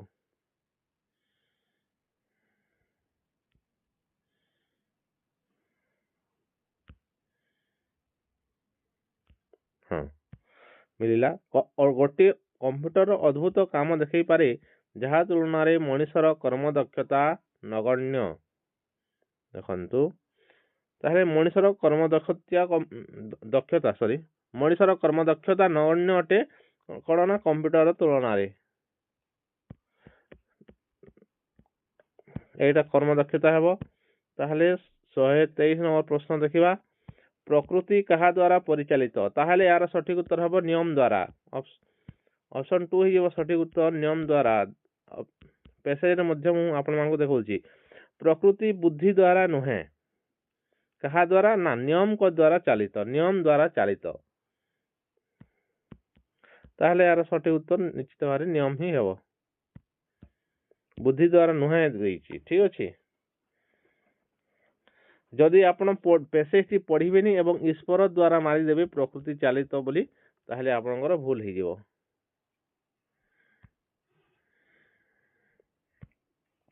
ଶହେ 24 ନମ୍ବର ପ୍ରଶ୍ନ। ବାସ୍ତବିକ ପ୍ରକୃତିର ନିୟାମକ କାହାର ଆଧାର? ତାହେଲେ ଏହାର ସଠିକ୍ ଉତ୍ତର ହେବ ଅସୀମ ବୁଦ୍ଧିର ଆଧାର। କେଉଁଠାରେ ଅଛି ମୁଁ ଆପଣମାନଙ୍କୁ ଦେଖେଇ ଦଉଛି। ଦେଖନ୍ତୁ ନିୟମ ଦ୍ୱାରା ତ ଚାଳିତ ହେଲା। ଏଇ ପ୍ରକୃତିଟା ନିୟମ ଦ୍ୱାରା ଚାଳିତ। ଏହି ନିୟମର ନିୟାମକ ଯଦି କେହି ଥାନ୍ତି, ନିୟାମକ ଅର୍ଥ ଯିଏ ନିୟମକୁ ତିଆରି କରୁଛନ୍ତି। ଏଇ ଅସୀମ ନିୟମ ଦ୍ୱାରା ଯେଉଁ ନିୟମ ଦ୍ୱାରା ପ୍ରକୃତିରେ ଚାଲୁଛି, ଯଦି ସେଇ ନିୟମର ଯିଏ ତିଆରି କରନ୍ତି ଯଦି ଥାନ୍ତି ତେବେ ସେ ଅସୀମ ବୁଦ୍ଧିର ଆଧାର। ତାହେଲେ ଅସୀମ ବୁଦ୍ଧିର ଆଧାର ଏହା ହେଲା ସଠିକ୍ ଉତ୍ତର। ପ୍ରକୃତିର ନିୟାମକ କାହାର ଆଧାର ନା ଅସୀମ ବୁଦ୍ଧିର ଆଧାର। ଏଇଟା ହେଇଯିବ ସଠିକ ଉତ୍ତର। 125 ନମ୍ବର ପ୍ରଶ୍ନ ଦେଖିବା। ମା ପୁଅ ମଧ୍ୟରେ କେଉଁ ଜିନିଷ ଅସମ୍ଭବ? ତାହେଲେ ଏହାର ସଠିକ ଉତ୍ତର ହେଲା ଶତ୍ରୁତା। କେଉଁଠାରେ ଅଛି ମୁଁ ଆପଣଙ୍କୁ ପୁଣି ଥରେ ଦେଖେଇ ଦଉଛି।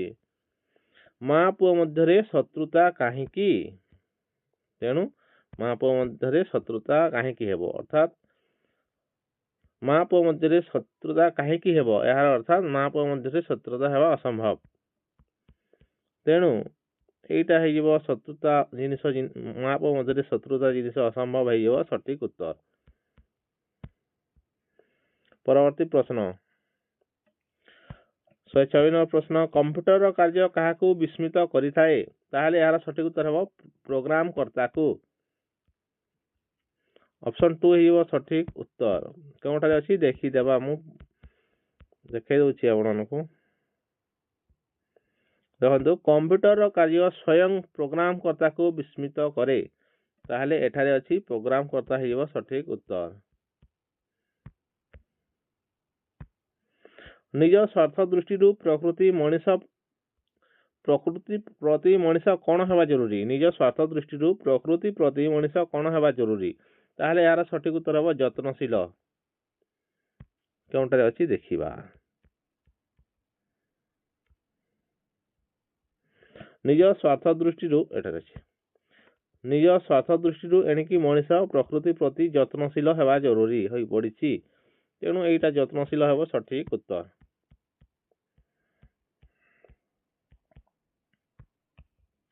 ଯତ୍ନଶୀଳ ହେଇଯିବ ସଠିକ ଉତ୍ତର। 128 ନମ୍ବର ପ୍ରଶ୍ନ ଦେଖିବା। ପାତର ଅନ୍ତର କେଉଁ ସମାସ? ତାହେଲେ ଏହାର ସଠିକ ଉତ୍ତର ହେବ ଦ୍ୱନ୍ଦ୍ୱ ସମାସ।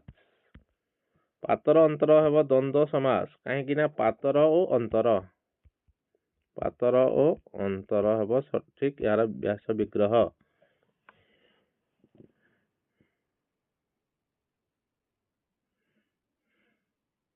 ଏହାର ବିଗ୍ରହ ବାକ୍ୟ ହେଇଯିବ କେଉଁଟା? ପାତର ଓ ଅନ୍ତର। ତେଣୁ ଏହା ହେବ ଦ୍ୱନ୍ଦ୍ୱ ସମାସ।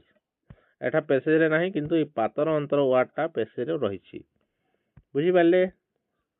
ତାପରେ ରହିଲା 129 ରୁ 135, ଏହା ମଧ୍ୟ ପେସେଜ ଅଛି। ଚାଲନ୍ତୁ ଦେଖିବା। ବିଦ୍ୟାଳୟର ରାସ୍ତାଗୁଡ଼ିକ ଦେଖିବାକୁ କିପରି? ତାହେଲେ ଏହାର ସଠିକ ଉତ୍ତର ହେବ ବୃକ୍ଷ ଦ୍ୱାରା ଶୋଭିତ। ପେସେଜରେ କେଉଁଠାରେ ଅଛି? ପକ୍କା ଚିକଣ, ବେଶ ପ୍ରଶସ୍ତ, ପରିଷ୍କାର ପରିଚ୍ଛନ୍ନ। ଦେଖନ୍ତୁ, ପ୍ରତ୍ୟେକ ଅପସନ ହିଁ ସଠିକ ପରି ଲାଗୁଛି, କିନ୍ତୁ ପେସେଜରେ ଯେଉଁଟା ଅଛି ସେଇଟା ହିଁ ହେବ ସଠିକ ଉତ୍ତର। ତାହେଲେ ଦେଖିବା କେଉଁଠାରେ ଅଛି। ବୃକ୍ଷ ଦ୍ୱାରା ଶୋଭିତ ହେବ, କିନ୍ତୁ ମୁଁ କେଉଁଠାରେ ଅଛି ଦେଖେଇ ଦଉଛି।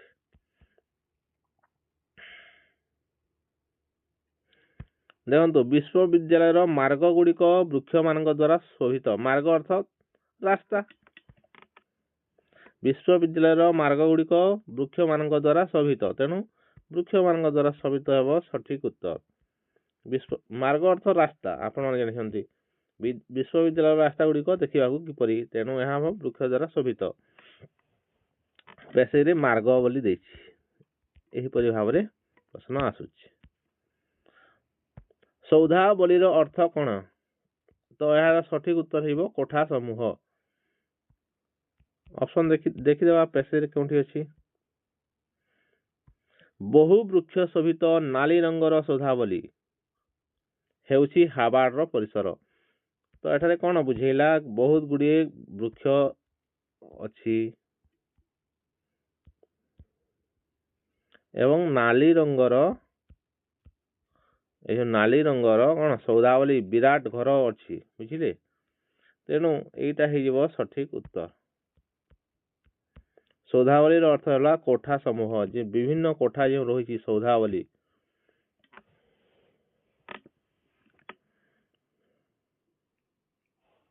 ତାହେଲେ ଏହା ହେବ ସଠିକ ଉତ୍ତର, କୋଠା ସମୂହ। ବୋଷ୍ଟନ ସହର କେଉଁ ନଦୀ କୂଳରେ ଅବସ୍ଥିତ? ତାହେଲେ ଏହାର ସଠିକ ଉତ୍ତର ହେବ ଚାର୍ଲସ ନଦୀ କୂଳରେ। ଏଠାରେ ପେସେଜରେ କ'ଣ ଅଛି ଦେଖିଦେବା। ବୋଷ୍ଟନ ସହର ଚାର୍ଲସ ନଦୀ କୂଳରେ ବହୁ ବୃକ୍ଷ ଶୋଭିତ ନାଲି ରଙ୍ଗର ସୌଧାବଳୀ ହେଉଛି ହାର୍ଭାର୍ଡ ପରିସର। ତାହେଲେ ଏଇ ଚାର୍ଲସ ନଦୀ କୂଳରେ ରହିଛି ବୋଷ୍ଟନ ସହର।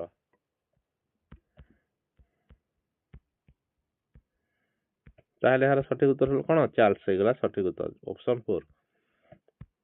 କେଉଁ ବିଶ୍ୱବିଦ୍ୟାଳୟର ମାନ ବହୁ ଉଚ୍ଚରେ ରହିଛି? ତାହେଲେ ଏହାର ସଠିକ ଉତ୍ତର ହେବ ହାର୍ଭାର୍ଡ। ଏଇଟା ଆମେ ହାର୍ଭାର୍ଡ ଦେଖୁଛୁ ନା, ଦେଖିଦେବା ଆଉଥରେ। ଦେଖନ୍ତୁ ବିଦ୍ୟା ଚର୍ଚ୍ଚାର ପ୍ରାଚୀନ ଓ ପ୍ରଧାନ କ୍ଷେତ୍ର ହେଉଛି ହାର୍ଭାର୍ଡ। ତେଣୁ ଏଇଟା ହେଲା ପ୍ରଧାନ କ୍ଷେତ୍ର ବିଦ୍ୟାର। ବିଦ୍ୟା ଚର୍ଚ୍ଚାର ପ୍ରାଚୀନ ଏବଂ ପ୍ରଧାନ କ୍ଷେତ୍ର ହେଉଛି ହାର୍ଭାର୍ଡ। ତେଣୁ ଏଇଟାକୁ ଏହା ଆମର ଆନ୍ସାରକୁ ଏଇଟା ସଠିକତା ଦେଖାଉଛି। କେଉଁ ବିଶ୍ୱବିଦ୍ୟାଳୟର ମାନ ବହୁ ଉଚ୍ଚରେ ରହିଛି? ସେଇଟା ପ୍ରଧାନ ଯେହେତୁ ଅଛି ତେଣୁ ଉଚ୍ଚରେ ରହିଛି, ସେଇ ଅର୍ଥାତରେ ଏଇଟା ବ୍ୟବହାର ହେଉଛି। ତେଣୁ ହାର୍ଭାର୍ଡ ହେଇଯିବ ସଠିକ ଉତ୍ତର। ତାପରେ ଦେଖିବା ଶରୀର ବାହାରେ କିଏ ତଥ୍ୟ ଅନୁସନ୍ଧାନରେ ସାହାଯ୍ୟ କରୁଛି? ତାହେଲେ ଏହାର ସଠିକ ଉତ୍ତର ହେବ କମ୍ପ୍ୟୁଟର। କେଉଁଠାରେ ଅଛି ଦେଖିଦେବା।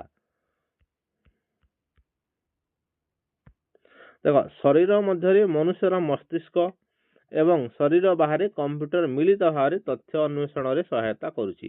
ଦେଖନ୍ତୁ ଯଦି ଶରୀର ମଧ୍ୟରେ ପଡ଼ିଥାନ୍ତା ତାହେଲେ ମନୁଷ୍ୟର ମସ୍ତିଷ୍କ ହେଇଥାନ୍ତା।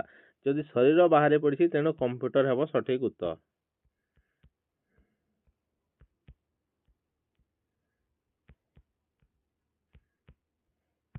ତାହେଲେ ଏଇଟା ହେଲା କମ୍ପ୍ୟୁଟର ହେଲା ସଠିକ ଉତ୍ତର। ଲେଖକ ବିଶ୍ୱବିଦ୍ୟାଳୟର ସଞ୍ଚିତ ବହିକୁ କାହା ସହିତ ତୁଳନା କରିଛନ୍ତି? ତାହେଲେ ଏହାର ସଠିକ ଉତ୍ତର ହେବ ମହୁ ଫେଣା। ମହୁ ହେବ ନାହିଁ। ଠିକ ଅଛି, ଦେଖେଇ ଦଉଛି ଆପଣମାନଙ୍କୁ।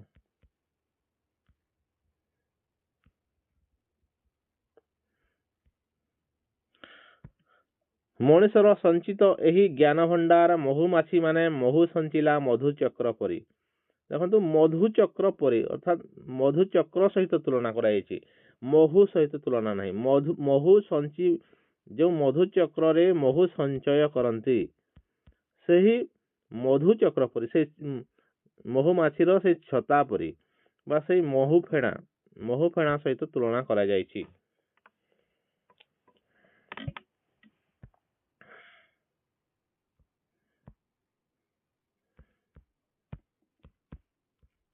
ତାହେଲେ ଏହାର ସଠିକ ଉତ୍ତର କେଉଁଟା ହେଇଯିବ? ମହୁ ଫେଣା ହେଇଯିବ ସଠିକ ଉତ୍ତର। କେଉଁମାନେ ପଚାରିବା ମାତ୍ରକେ ବହି ବିଷୟରେ ସମ୍ପୂର୍ଣ୍ଣ ତଥ୍ୟ କମ୍ପ୍ୟୁଟର ଦେଇଦିଏ? କେଉଁଠାରେ ପଚାରିବା ମାତ୍ରକେ? ତାହେଲେ ଏହାର ସଠିକ ଉତ୍ତର ହେଲା ବିଶ୍ୱବିଦ୍ୟାଳୟ ଲାଇବ୍ରେରୀ। କେଉଁଠାରେ ଅଛି ଦେଖିବା।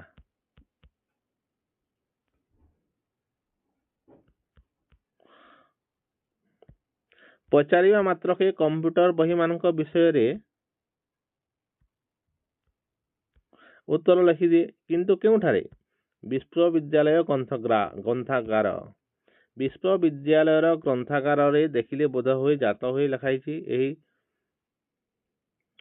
ଏବଂ ଏହି ବିଶ୍ୱବିଦ୍ୟାଳୟର ଗ୍ରନ୍ଥାଗାରରେ ପଚାରିବା ମାତ୍ରକେ କମ୍ପ୍ୟୁଟର ବହିମାନଙ୍କ ବିଷୟରେ ଉତ୍ତର ଲେଖିଦିଏ।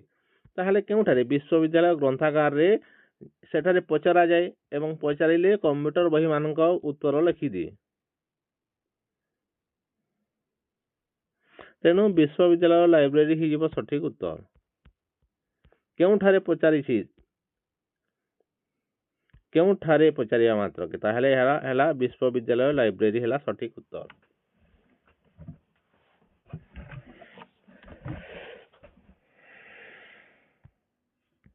ଏଇଟା ଗଲା ପ୍ରୋସେସ। ଯଦି ଭିଡ଼ିଓଟି ଭଲ ଲାଗୁଛି ଆପଣମାନେ ଲାଇକ୍ କରନ୍ତୁ, କମେଣ୍ଟ କରନ୍ତୁ ଏବଂ ସେୟାର କରନ୍ତୁ। ଯେଉଁମାନେ ଆମ ଚ୍ୟାନେଲକୁ ସବସ୍କ୍ରାଇବ କରିନାହାନ୍ତି ଦୟାକରି ସବସ୍କ୍ରାଇବ କରିଦିଅନ୍ତୁ। ଚାଲନ୍ତୁ ପରବର୍ତ୍ତୀ ପ୍ରଶ୍ନକୁ ଯିବା।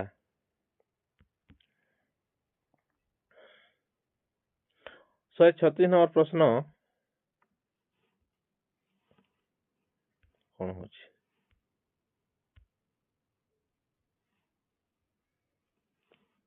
ଅଷ୍ଟମ ଶ୍ରେଣୀର ବିଦ୍ୟାର୍ଥୀମାନଙ୍କୁ ଜଣେ ଶିକ୍ଷକ ନିମ୍ନ କାର୍ଯ୍ୟ ଦେଇଛନ୍ତି। ଏହି ଲେଖନକୁ କି ପ୍ରକାର ବ୍ୟାଖ୍ୟା କରାଯାଇପାରିବ? ଦେଖନ୍ତୁ ଯୋଡ଼ି ଭାବରେ ମସ୍ତିଷ୍କ ମନ୍ଥନ, ଭାବନାକୁ ଶୀଘ୍ର ଲେଖିବା, ଏକ ଭଲ ଆଲେଖ୍ୟରେ ତାକୁ ବିକଶିତ କରିବା, ଦୁଇଟି ଯୁକ୍ତି ସପକ୍ଷରେ ଦୁଇଟି ବିପକ୍ଷରେ ଦେବା। ବିଦ୍ୟାର୍ଥୀମାନେ ଆଉ ଛପା ବହି ଦରକାର କରୁନାହାନ୍ତି। ତାହେଲେ ଏହାର ସଠିକ ଉତ୍ତର ଦେଖନ୍ତୁ, ଦୁଇ ଶିକ୍ଷାର୍ଥୀମାନେ ଯୋଡ଼ି ହୋଇ ଏହା କରୁଛନ୍ତି। ସେମାନେ ଦୁଇଟି ଯୁକ୍ତି ସପକ୍ଷରେ ଦେଉଛନ୍ତି, ଦୁଇଟି ଯୁକ୍ତି ବିପକ୍ଷରେ ଦେଉଛନ୍ତି, ତାହେଲେ ଏହାର ସଠିକ ଉତ୍ତର ହେଇଯିବ ଏଇଟା ହେବ ଅପ୍ରାସଙ୍ଗିକ ଲିଖନ। ଡିସ୍କର୍ସିଭ ରାଇଟିଂ ହେବ ସଠିକ ଉତ୍ତର। ବ୍ୟକ୍ତିଗତ ଲିଖନ ହେବ ନାହିଁ, କାହିଁକି ନା ଦୁଇ ଜଣ ମିଶିକରି କରୁଛନ୍ତି। ପ୍ରକାଶନକ୍ଷମ ଲିଖନ ହେବ ନାହିଁ, ଏହା ପ୍ରକାଶ କରିବା ପାଇଁ ନିଜେ ଏକ୍ସପୋଜ କରିବା ପାଇଁ ଏହା କରୁନାହାନ୍ତି, ଏହା ସେମାନେ ଯୋଡ଼ି ଯୋଡ଼ି ହେଇ କରୁଛନ୍ତି।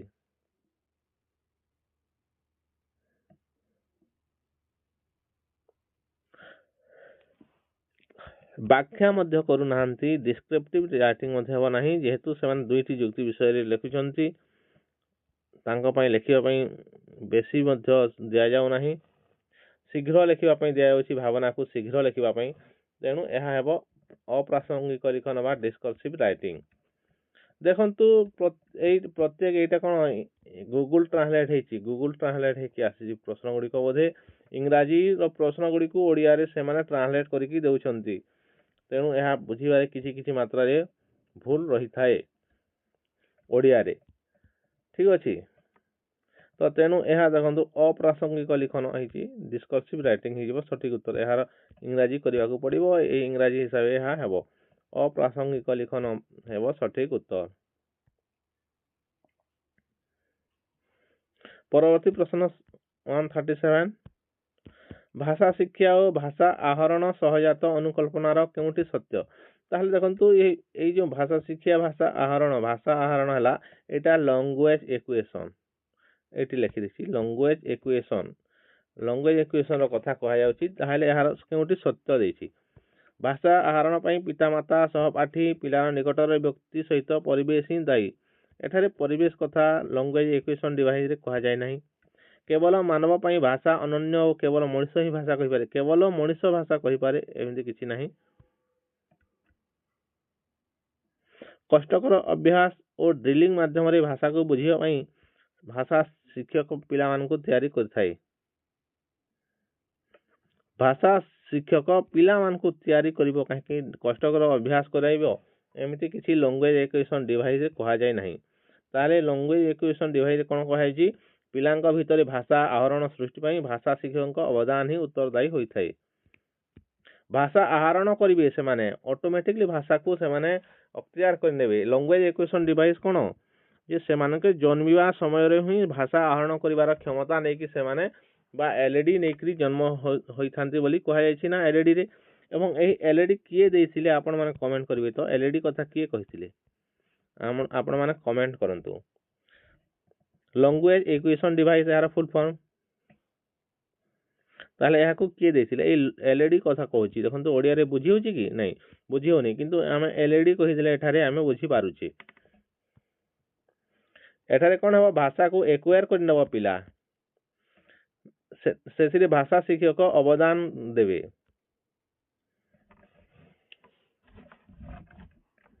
ତେଣୁ ଅପସନ 4 ହେବ ସଠିକ ଉତ୍ତର।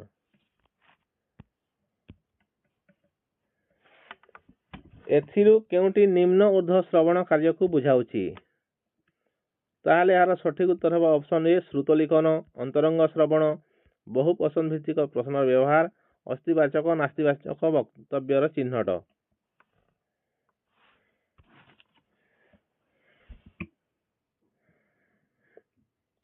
ଦେଖନ୍ତୁ ଏଇଟା ଆକ୍ଟିଭିଟି କେଉଁଟା ପଚାରିଛି? ଶ୍ରବଣ ଊର୍ଧ୍ୱ ନିମ୍ନ ଶ୍ରବଣ କାର୍ଯ୍ୟ କେଉଁଟା ଆକ୍ଟିଭିଟି? କେଉଁଟା ଆକ୍ଟିଭିଟି?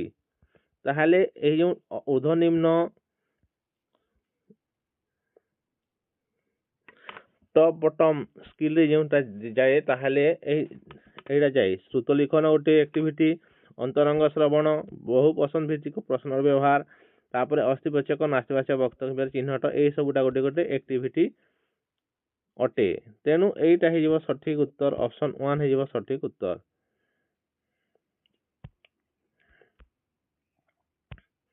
139 নম্বର ପ୍ରଶ୍ନ, ଭାଷା ଶିକ୍ଷାରେ ସାମଗ୍ରୀର ଶିକ୍ଷଣ କୌଶଳ ଅନୁଭୂତି ଅର୍ଥ କ'ଣ? ତାହେଲେ ଏହାର ସଠିକ ଉତ୍ତର ହେବ ଭାଷା କୌଶଳ ଗ୍ରହଣ କରିବାକୁ, ଶିକ୍ଷକଙ୍କୁ ସମର୍ଥ କରିବାକୁ, ସାମଗ୍ରୀ ସହିତ ଭାଷା କୌଶଳକୁ ଯୋଡ଼ିବା।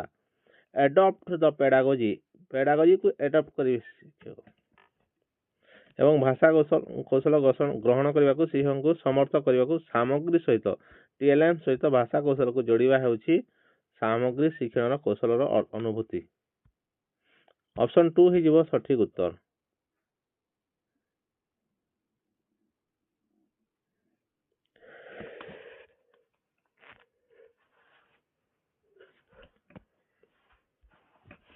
ଶହେ 40 ନମ୍ବର ପ୍ରଶ୍ନ ଦେଖିବା। ବିଦ୍ୟାଳୟରେ ସବୁ ପିଲା ମାତୃଭାଷାରେ ସେମାନଙ୍କ ଶିକ୍ଷା ଆରମ୍ଭ କରିଥାନ୍ତି ଏବଂ ସ୍କୁଲରେ ପଢ଼ିବା ବେଳେ ତା ସହିତ ଅନେକ ଭାଷା ପରେ ଯୋଡ଼ିଥାନ୍ତି। ଭାଷା ଶିକ୍ଷାନୀତି ଭାବେ କେଉଁଠିକୁ ଗଣନା କରାଯାଇପାରିବ? ତାହେଲେ ଦେଖନ୍ତୁ, ବିଦ୍ୟାଳୟ ଶିକ୍ଷା ପାଇଁ ତ୍ରିଭାଷୀ ସୂତ୍ର ଅଛି। ଏହି ତ୍ରିଭାଷୀ ସୂତ୍ର ହିସାବରେ ପିଲା କ'ଣ ପଢ଼େ? ଓଡ଼ିଆ, ଇଂରାଜୀ, ହିନ୍ଦୀ କିମ୍ବା ସଂସ୍କୃତ। ହିନ୍ଦୀ, ସଂସ୍କୃତ ଏହି ତିନୋଟି ଭାଷା ସେ ଶିଖିଥାଏ। ତାହେଲେ ଏଠାରେ ଆମେ କ'ଣ ଯାଇଛି? ସବୁ ପିଲା ମାତୃଭାଷାରେ ସେମାନଙ୍କ ଶିକ୍ଷା ଆରମ୍ଭ କରନ୍ତି। ତାହେଲେ ମାତୃଭାଷାରେ ଶିକ୍ଷା ଆରମ୍ଭ କରନ୍ତି ଅର୍ଥାତ୍ ସେଇ ଯେଉଁ ବହୁଭାଷିକତା, ମାତୃଭାଷା ଆଧାରିତ ବହୁଭାଷିକତା।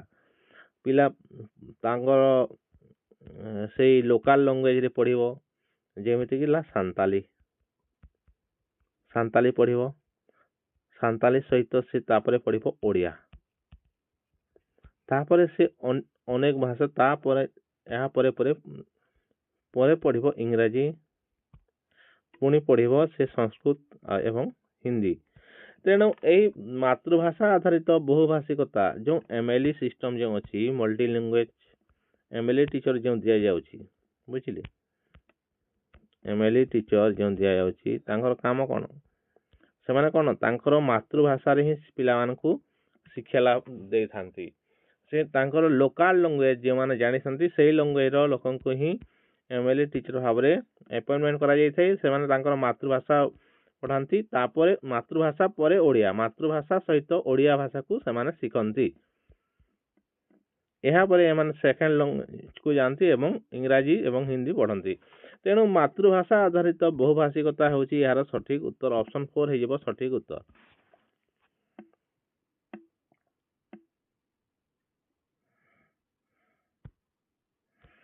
ଶହେ 41 ନମ୍ବର ପ୍ରଶ୍ନ ଦେଖିବା। କିଛି ତଥ୍ୟ ପାଇଁ ସନ୍ଧ୍ୟା ଗୋଟେ ଝିଅର ନା ମେସିନ୍ ଲର୍ଣ୍ଣିଂ ଆଧାରିତ ଏକ ପ୍ରବନ୍ଧ ପଢ଼ୁଛି। ତାର ଏହି ପଠନକୁ କ'ଣ କୁହାଯିବ? ତାହେଲେ ଏହାର ସଠିକ ଉତ୍ତର ହେବ ସ୍କାନିଂ। ସେ କିଛି ତଥ୍ୟ ପାଇବା ପାଇଁ, କିଛି ଇନଫର୍ମେସନ ପାଇବା ପାଇଁ ଯଦି କରାଯାଉଛି ତାହେଲେ ସେଇଟା କ'ଣ? ତାହାକୁ କୁହାଯାଏ ସ୍କାନିଂ। ଯଦି ସ୍କିମିଂ, ଯଦି ମୋଟାମୋଟି ଭାବରେ ଯଦି ସାରମର୍ମ ସେ ଜାଣିବା ପାଇଁ ପଢ଼ୁଛି ତାହେଲେ ସେଇଟା ହେବ ସ୍କିମିଂ।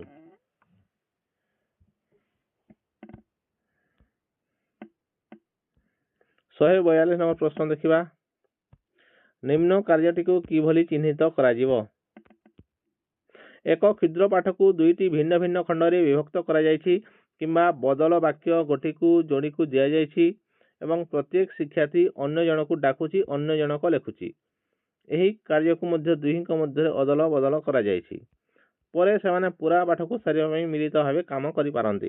ତାହେଲେ ଏହାର ସଠିକ ଉତ୍ତର ହେବ ପାରସ୍ପରିକ ଲିଖନ, ମ୍ୟୁଚୁଆଲ ଡିକ୍ଟେସନ। ଜଣେ ଦେଖୁଛି, ଜଣେ ଲେଖୁଛି, ଜଣେ ଡାକୁଛି, ଜଣେ ଲେଖୁଛି। ତେଣୁ ଏହା ହେବ ପାରସ୍ପରିକ ଲିଖନ ବା ମ୍ୟୁଚୁଆଲ ଡିକ୍ଟେସନ ହେବ ସଠିକ ଉତ୍ତର। ଏହାର ସଠିକ ଉତ୍ତର ହେବ ଅପସନ୍ 3 ହେଇଯିବ ସଠିକ ଉତ୍ତର। 143 ନମ୍ବର ପ୍ରଶ୍ନ ଦେଖିବା। ଅର୍ଥର ଅନ୍ୱେଷଣ ପାଇଁ ଶିକ୍ଷା।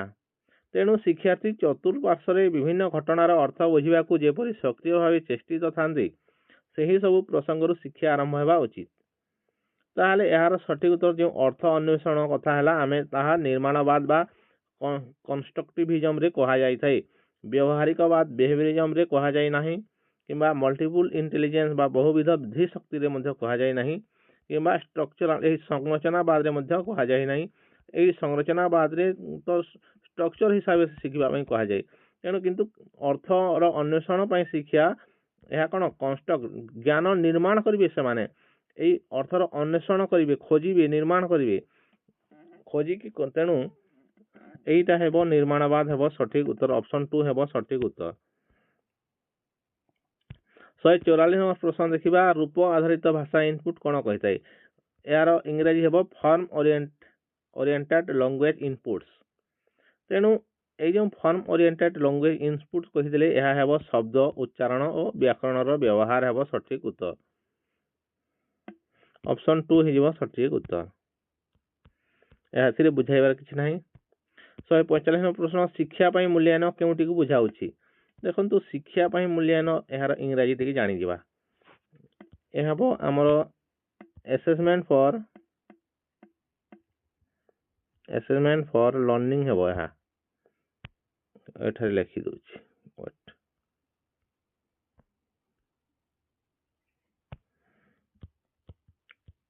assessment for learning। ତେଣୁ এই assessment for learning ଏହା କେଉଁ ଲର୍ଣ୍ଣିଂ ସହିତ ସମ୍ପୃକ୍ତ ନା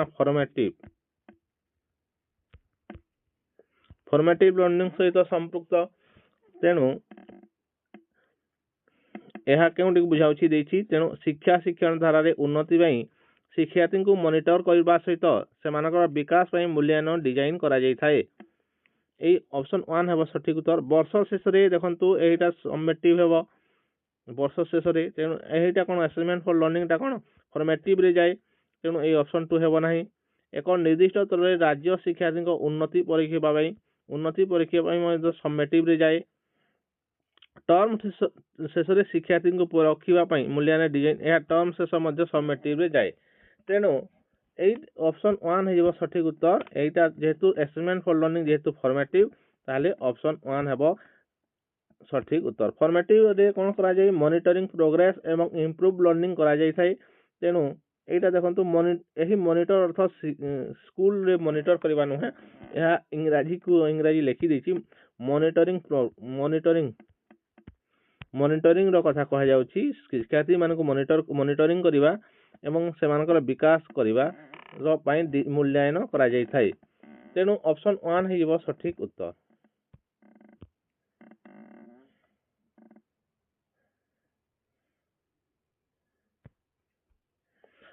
146 ନମ୍ବର ପ୍ରଶ୍ନ ଦେଖିବା।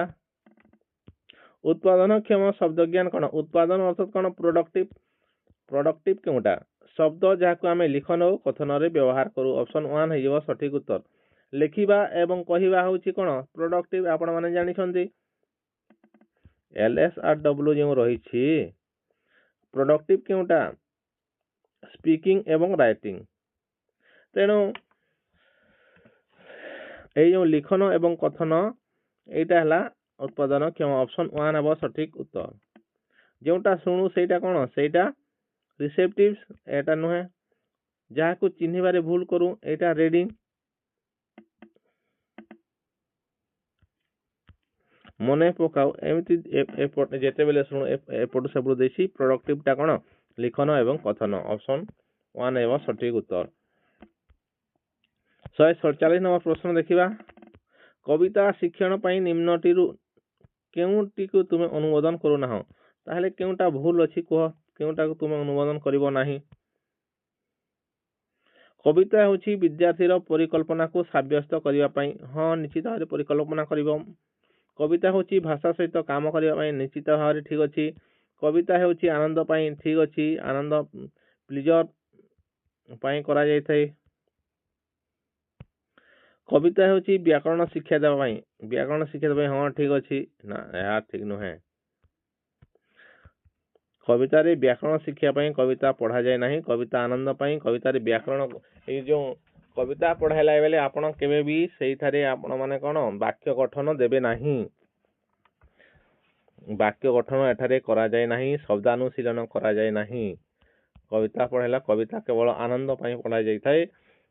ପରିକଳ୍ପନା ସେଠାରେ ସେମାନେ କବିତାର କୁ ଆନନ୍ଦ ସହିତ ପଢ଼ିବେ। ସ୍ୱର ଲୟ ତାଳ ଦେଇ ଆବୃତ୍ତି କରିବେ। ତେଣୁ ଅପସନ 4 ହେଇଯିବ ସଠିକ ଉତ୍ତର।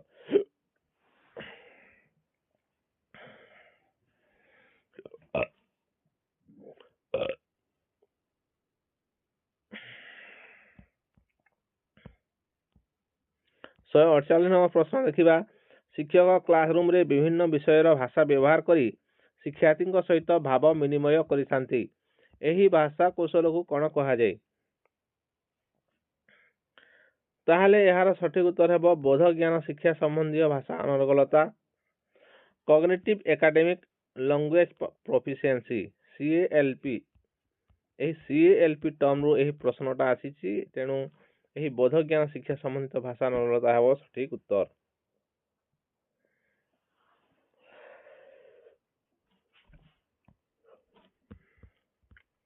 ଶହେ 49 ନମ୍ବର ପ୍ରଶ୍ନ ଦେଖିବା। ନିମ୍ନ ବକ୍ତବ୍ୟଟି କେଉଁ ପ୍ରକାର ବ୍ୟାକରଣ ବିଜ୍ଞାନକୁ ବୁଝାଉଛି? ରୂପ ବିଷୟରେ ଜ୍ଞାନ, ଏହାର ବର୍ଣ୍ଣନା ଏବଂ ସୀମିତ ଅଭ୍ୟାସରେ ଏହାର ବ୍ୟବହାର।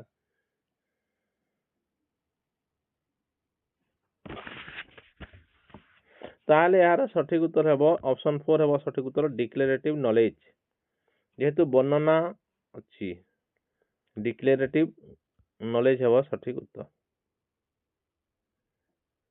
ଯେହେତୁ ସୀମିତ ଅଭ୍ୟାସ ପୁଣି ଅଛି, ତେଣୁ ଡିକ୍ଲେରେଟିଭ ଯେଉଁ ଦିଆଯାଇଥାଏ। ପରବର୍ତ୍ତୀ ପ୍ରଶ୍ନ 150 ନମ୍ବର ପ୍ରଶ୍ନ ଦେଖିବା। ଶେଷ ପ୍ରଶ୍ନ, ନିମ୍ନ କାର୍ଯ୍ୟ କାହାକୁ ସମ୍ପୃକ୍ତ କରିଛି? ବିଦ୍ୟାର୍ଥୀମାନଙ୍କୁ ଏକ ହୋଟେଲ ମେନୁ ଦିଆଯାଇଛି। ସେମାନେ 1800 ଟଙ୍କାର ଖାଇବା ଅର୍ଡର କରିଛନ୍ତି 4 ଜଣଙ୍କ ପାଇଁ। ଜଣେ ନିରାମିଷାଶୀ, ଅନ୍ୟ ଜଣଙ୍କର ଛତୁ ଆଲର୍ଜି। ଘରକୁ ଫେରିବା ପାଇଁ ସେମାନେ 70 ଟଙ୍କା ଅଟୋ ରିକ୍ସା ପାଇଁ ରଖିଛନ୍ତି। ସେମାନେ ନିଜ ନିଜ ଭିତରେ କଥାବାର୍ତ୍ତା ହୋଇଛନ୍ତି କ'ଣ ଅର୍ଡର କରିବେ। ସେମାନଙ୍କ ପସନ୍ଦ ଏବଂ ହଷ୍ଟେଲକୁ ଫେରିବା ପାଇଁ କେତେ ଟଙ୍କା ରଖିବେ। ଏଇଟା କ'ଣ? ଏଇଟା ହୁଏ ଆପଣମାନଙ୍କର ଉଚ୍ଚ ଧରଣର ଚିନ୍ତନ ଶୈଳ, ଉଚ୍ଚ ଧରଣର ଚିନ୍ତନ କୌଶଳ। ଅପସନ 1 ହେବ ସଠିକ ଉତ୍ତର। ଏହି ସବୁ ଜିନିଷ କ'ଣ? ଉଚ୍ଚ ଧରଣର ଚିନ୍ତନ କୌଶଳ ହେବ ସଠିକ ଉତ୍ତର। ଏ ଥିଲା 150ଟି ପ୍ରଶ୍ନ। ଆପଣମାନଙ୍କୁ ଯଦି ଭିଡ଼ିଓଟି ଭଲ ଲାଗିଲା ନିଶ୍ଚିତ ଭାବରେ ଲାଇକ୍ କରନ୍ତୁ,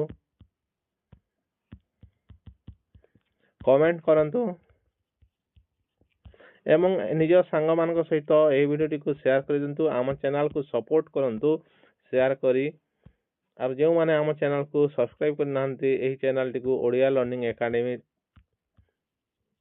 ଲର୍ଣ୍ଣିଂ ଏକାଡେମୀକୁ ଆପଣମାନେ ସପୋର୍ଟ କରନ୍ତୁ। ଆପଣମାନେ ନିଶ୍ଚିତ ଭାବରେ ସବସ୍କ୍ରାଇବ କରିକି ଯାଆନ୍ତୁ। ଯେଉଁମାନେ ଟେଲିଗ୍ରାମ ଚ୍ୟାନେଲରେ ଜଏନ୍ ହୋଇନାହାନ୍ତି, ଆମର ଟେଲିଗ୍ରାମ ଚ୍ୟାନେଲରେ ଜଏନ୍ ହୁଅନ୍ତୁ।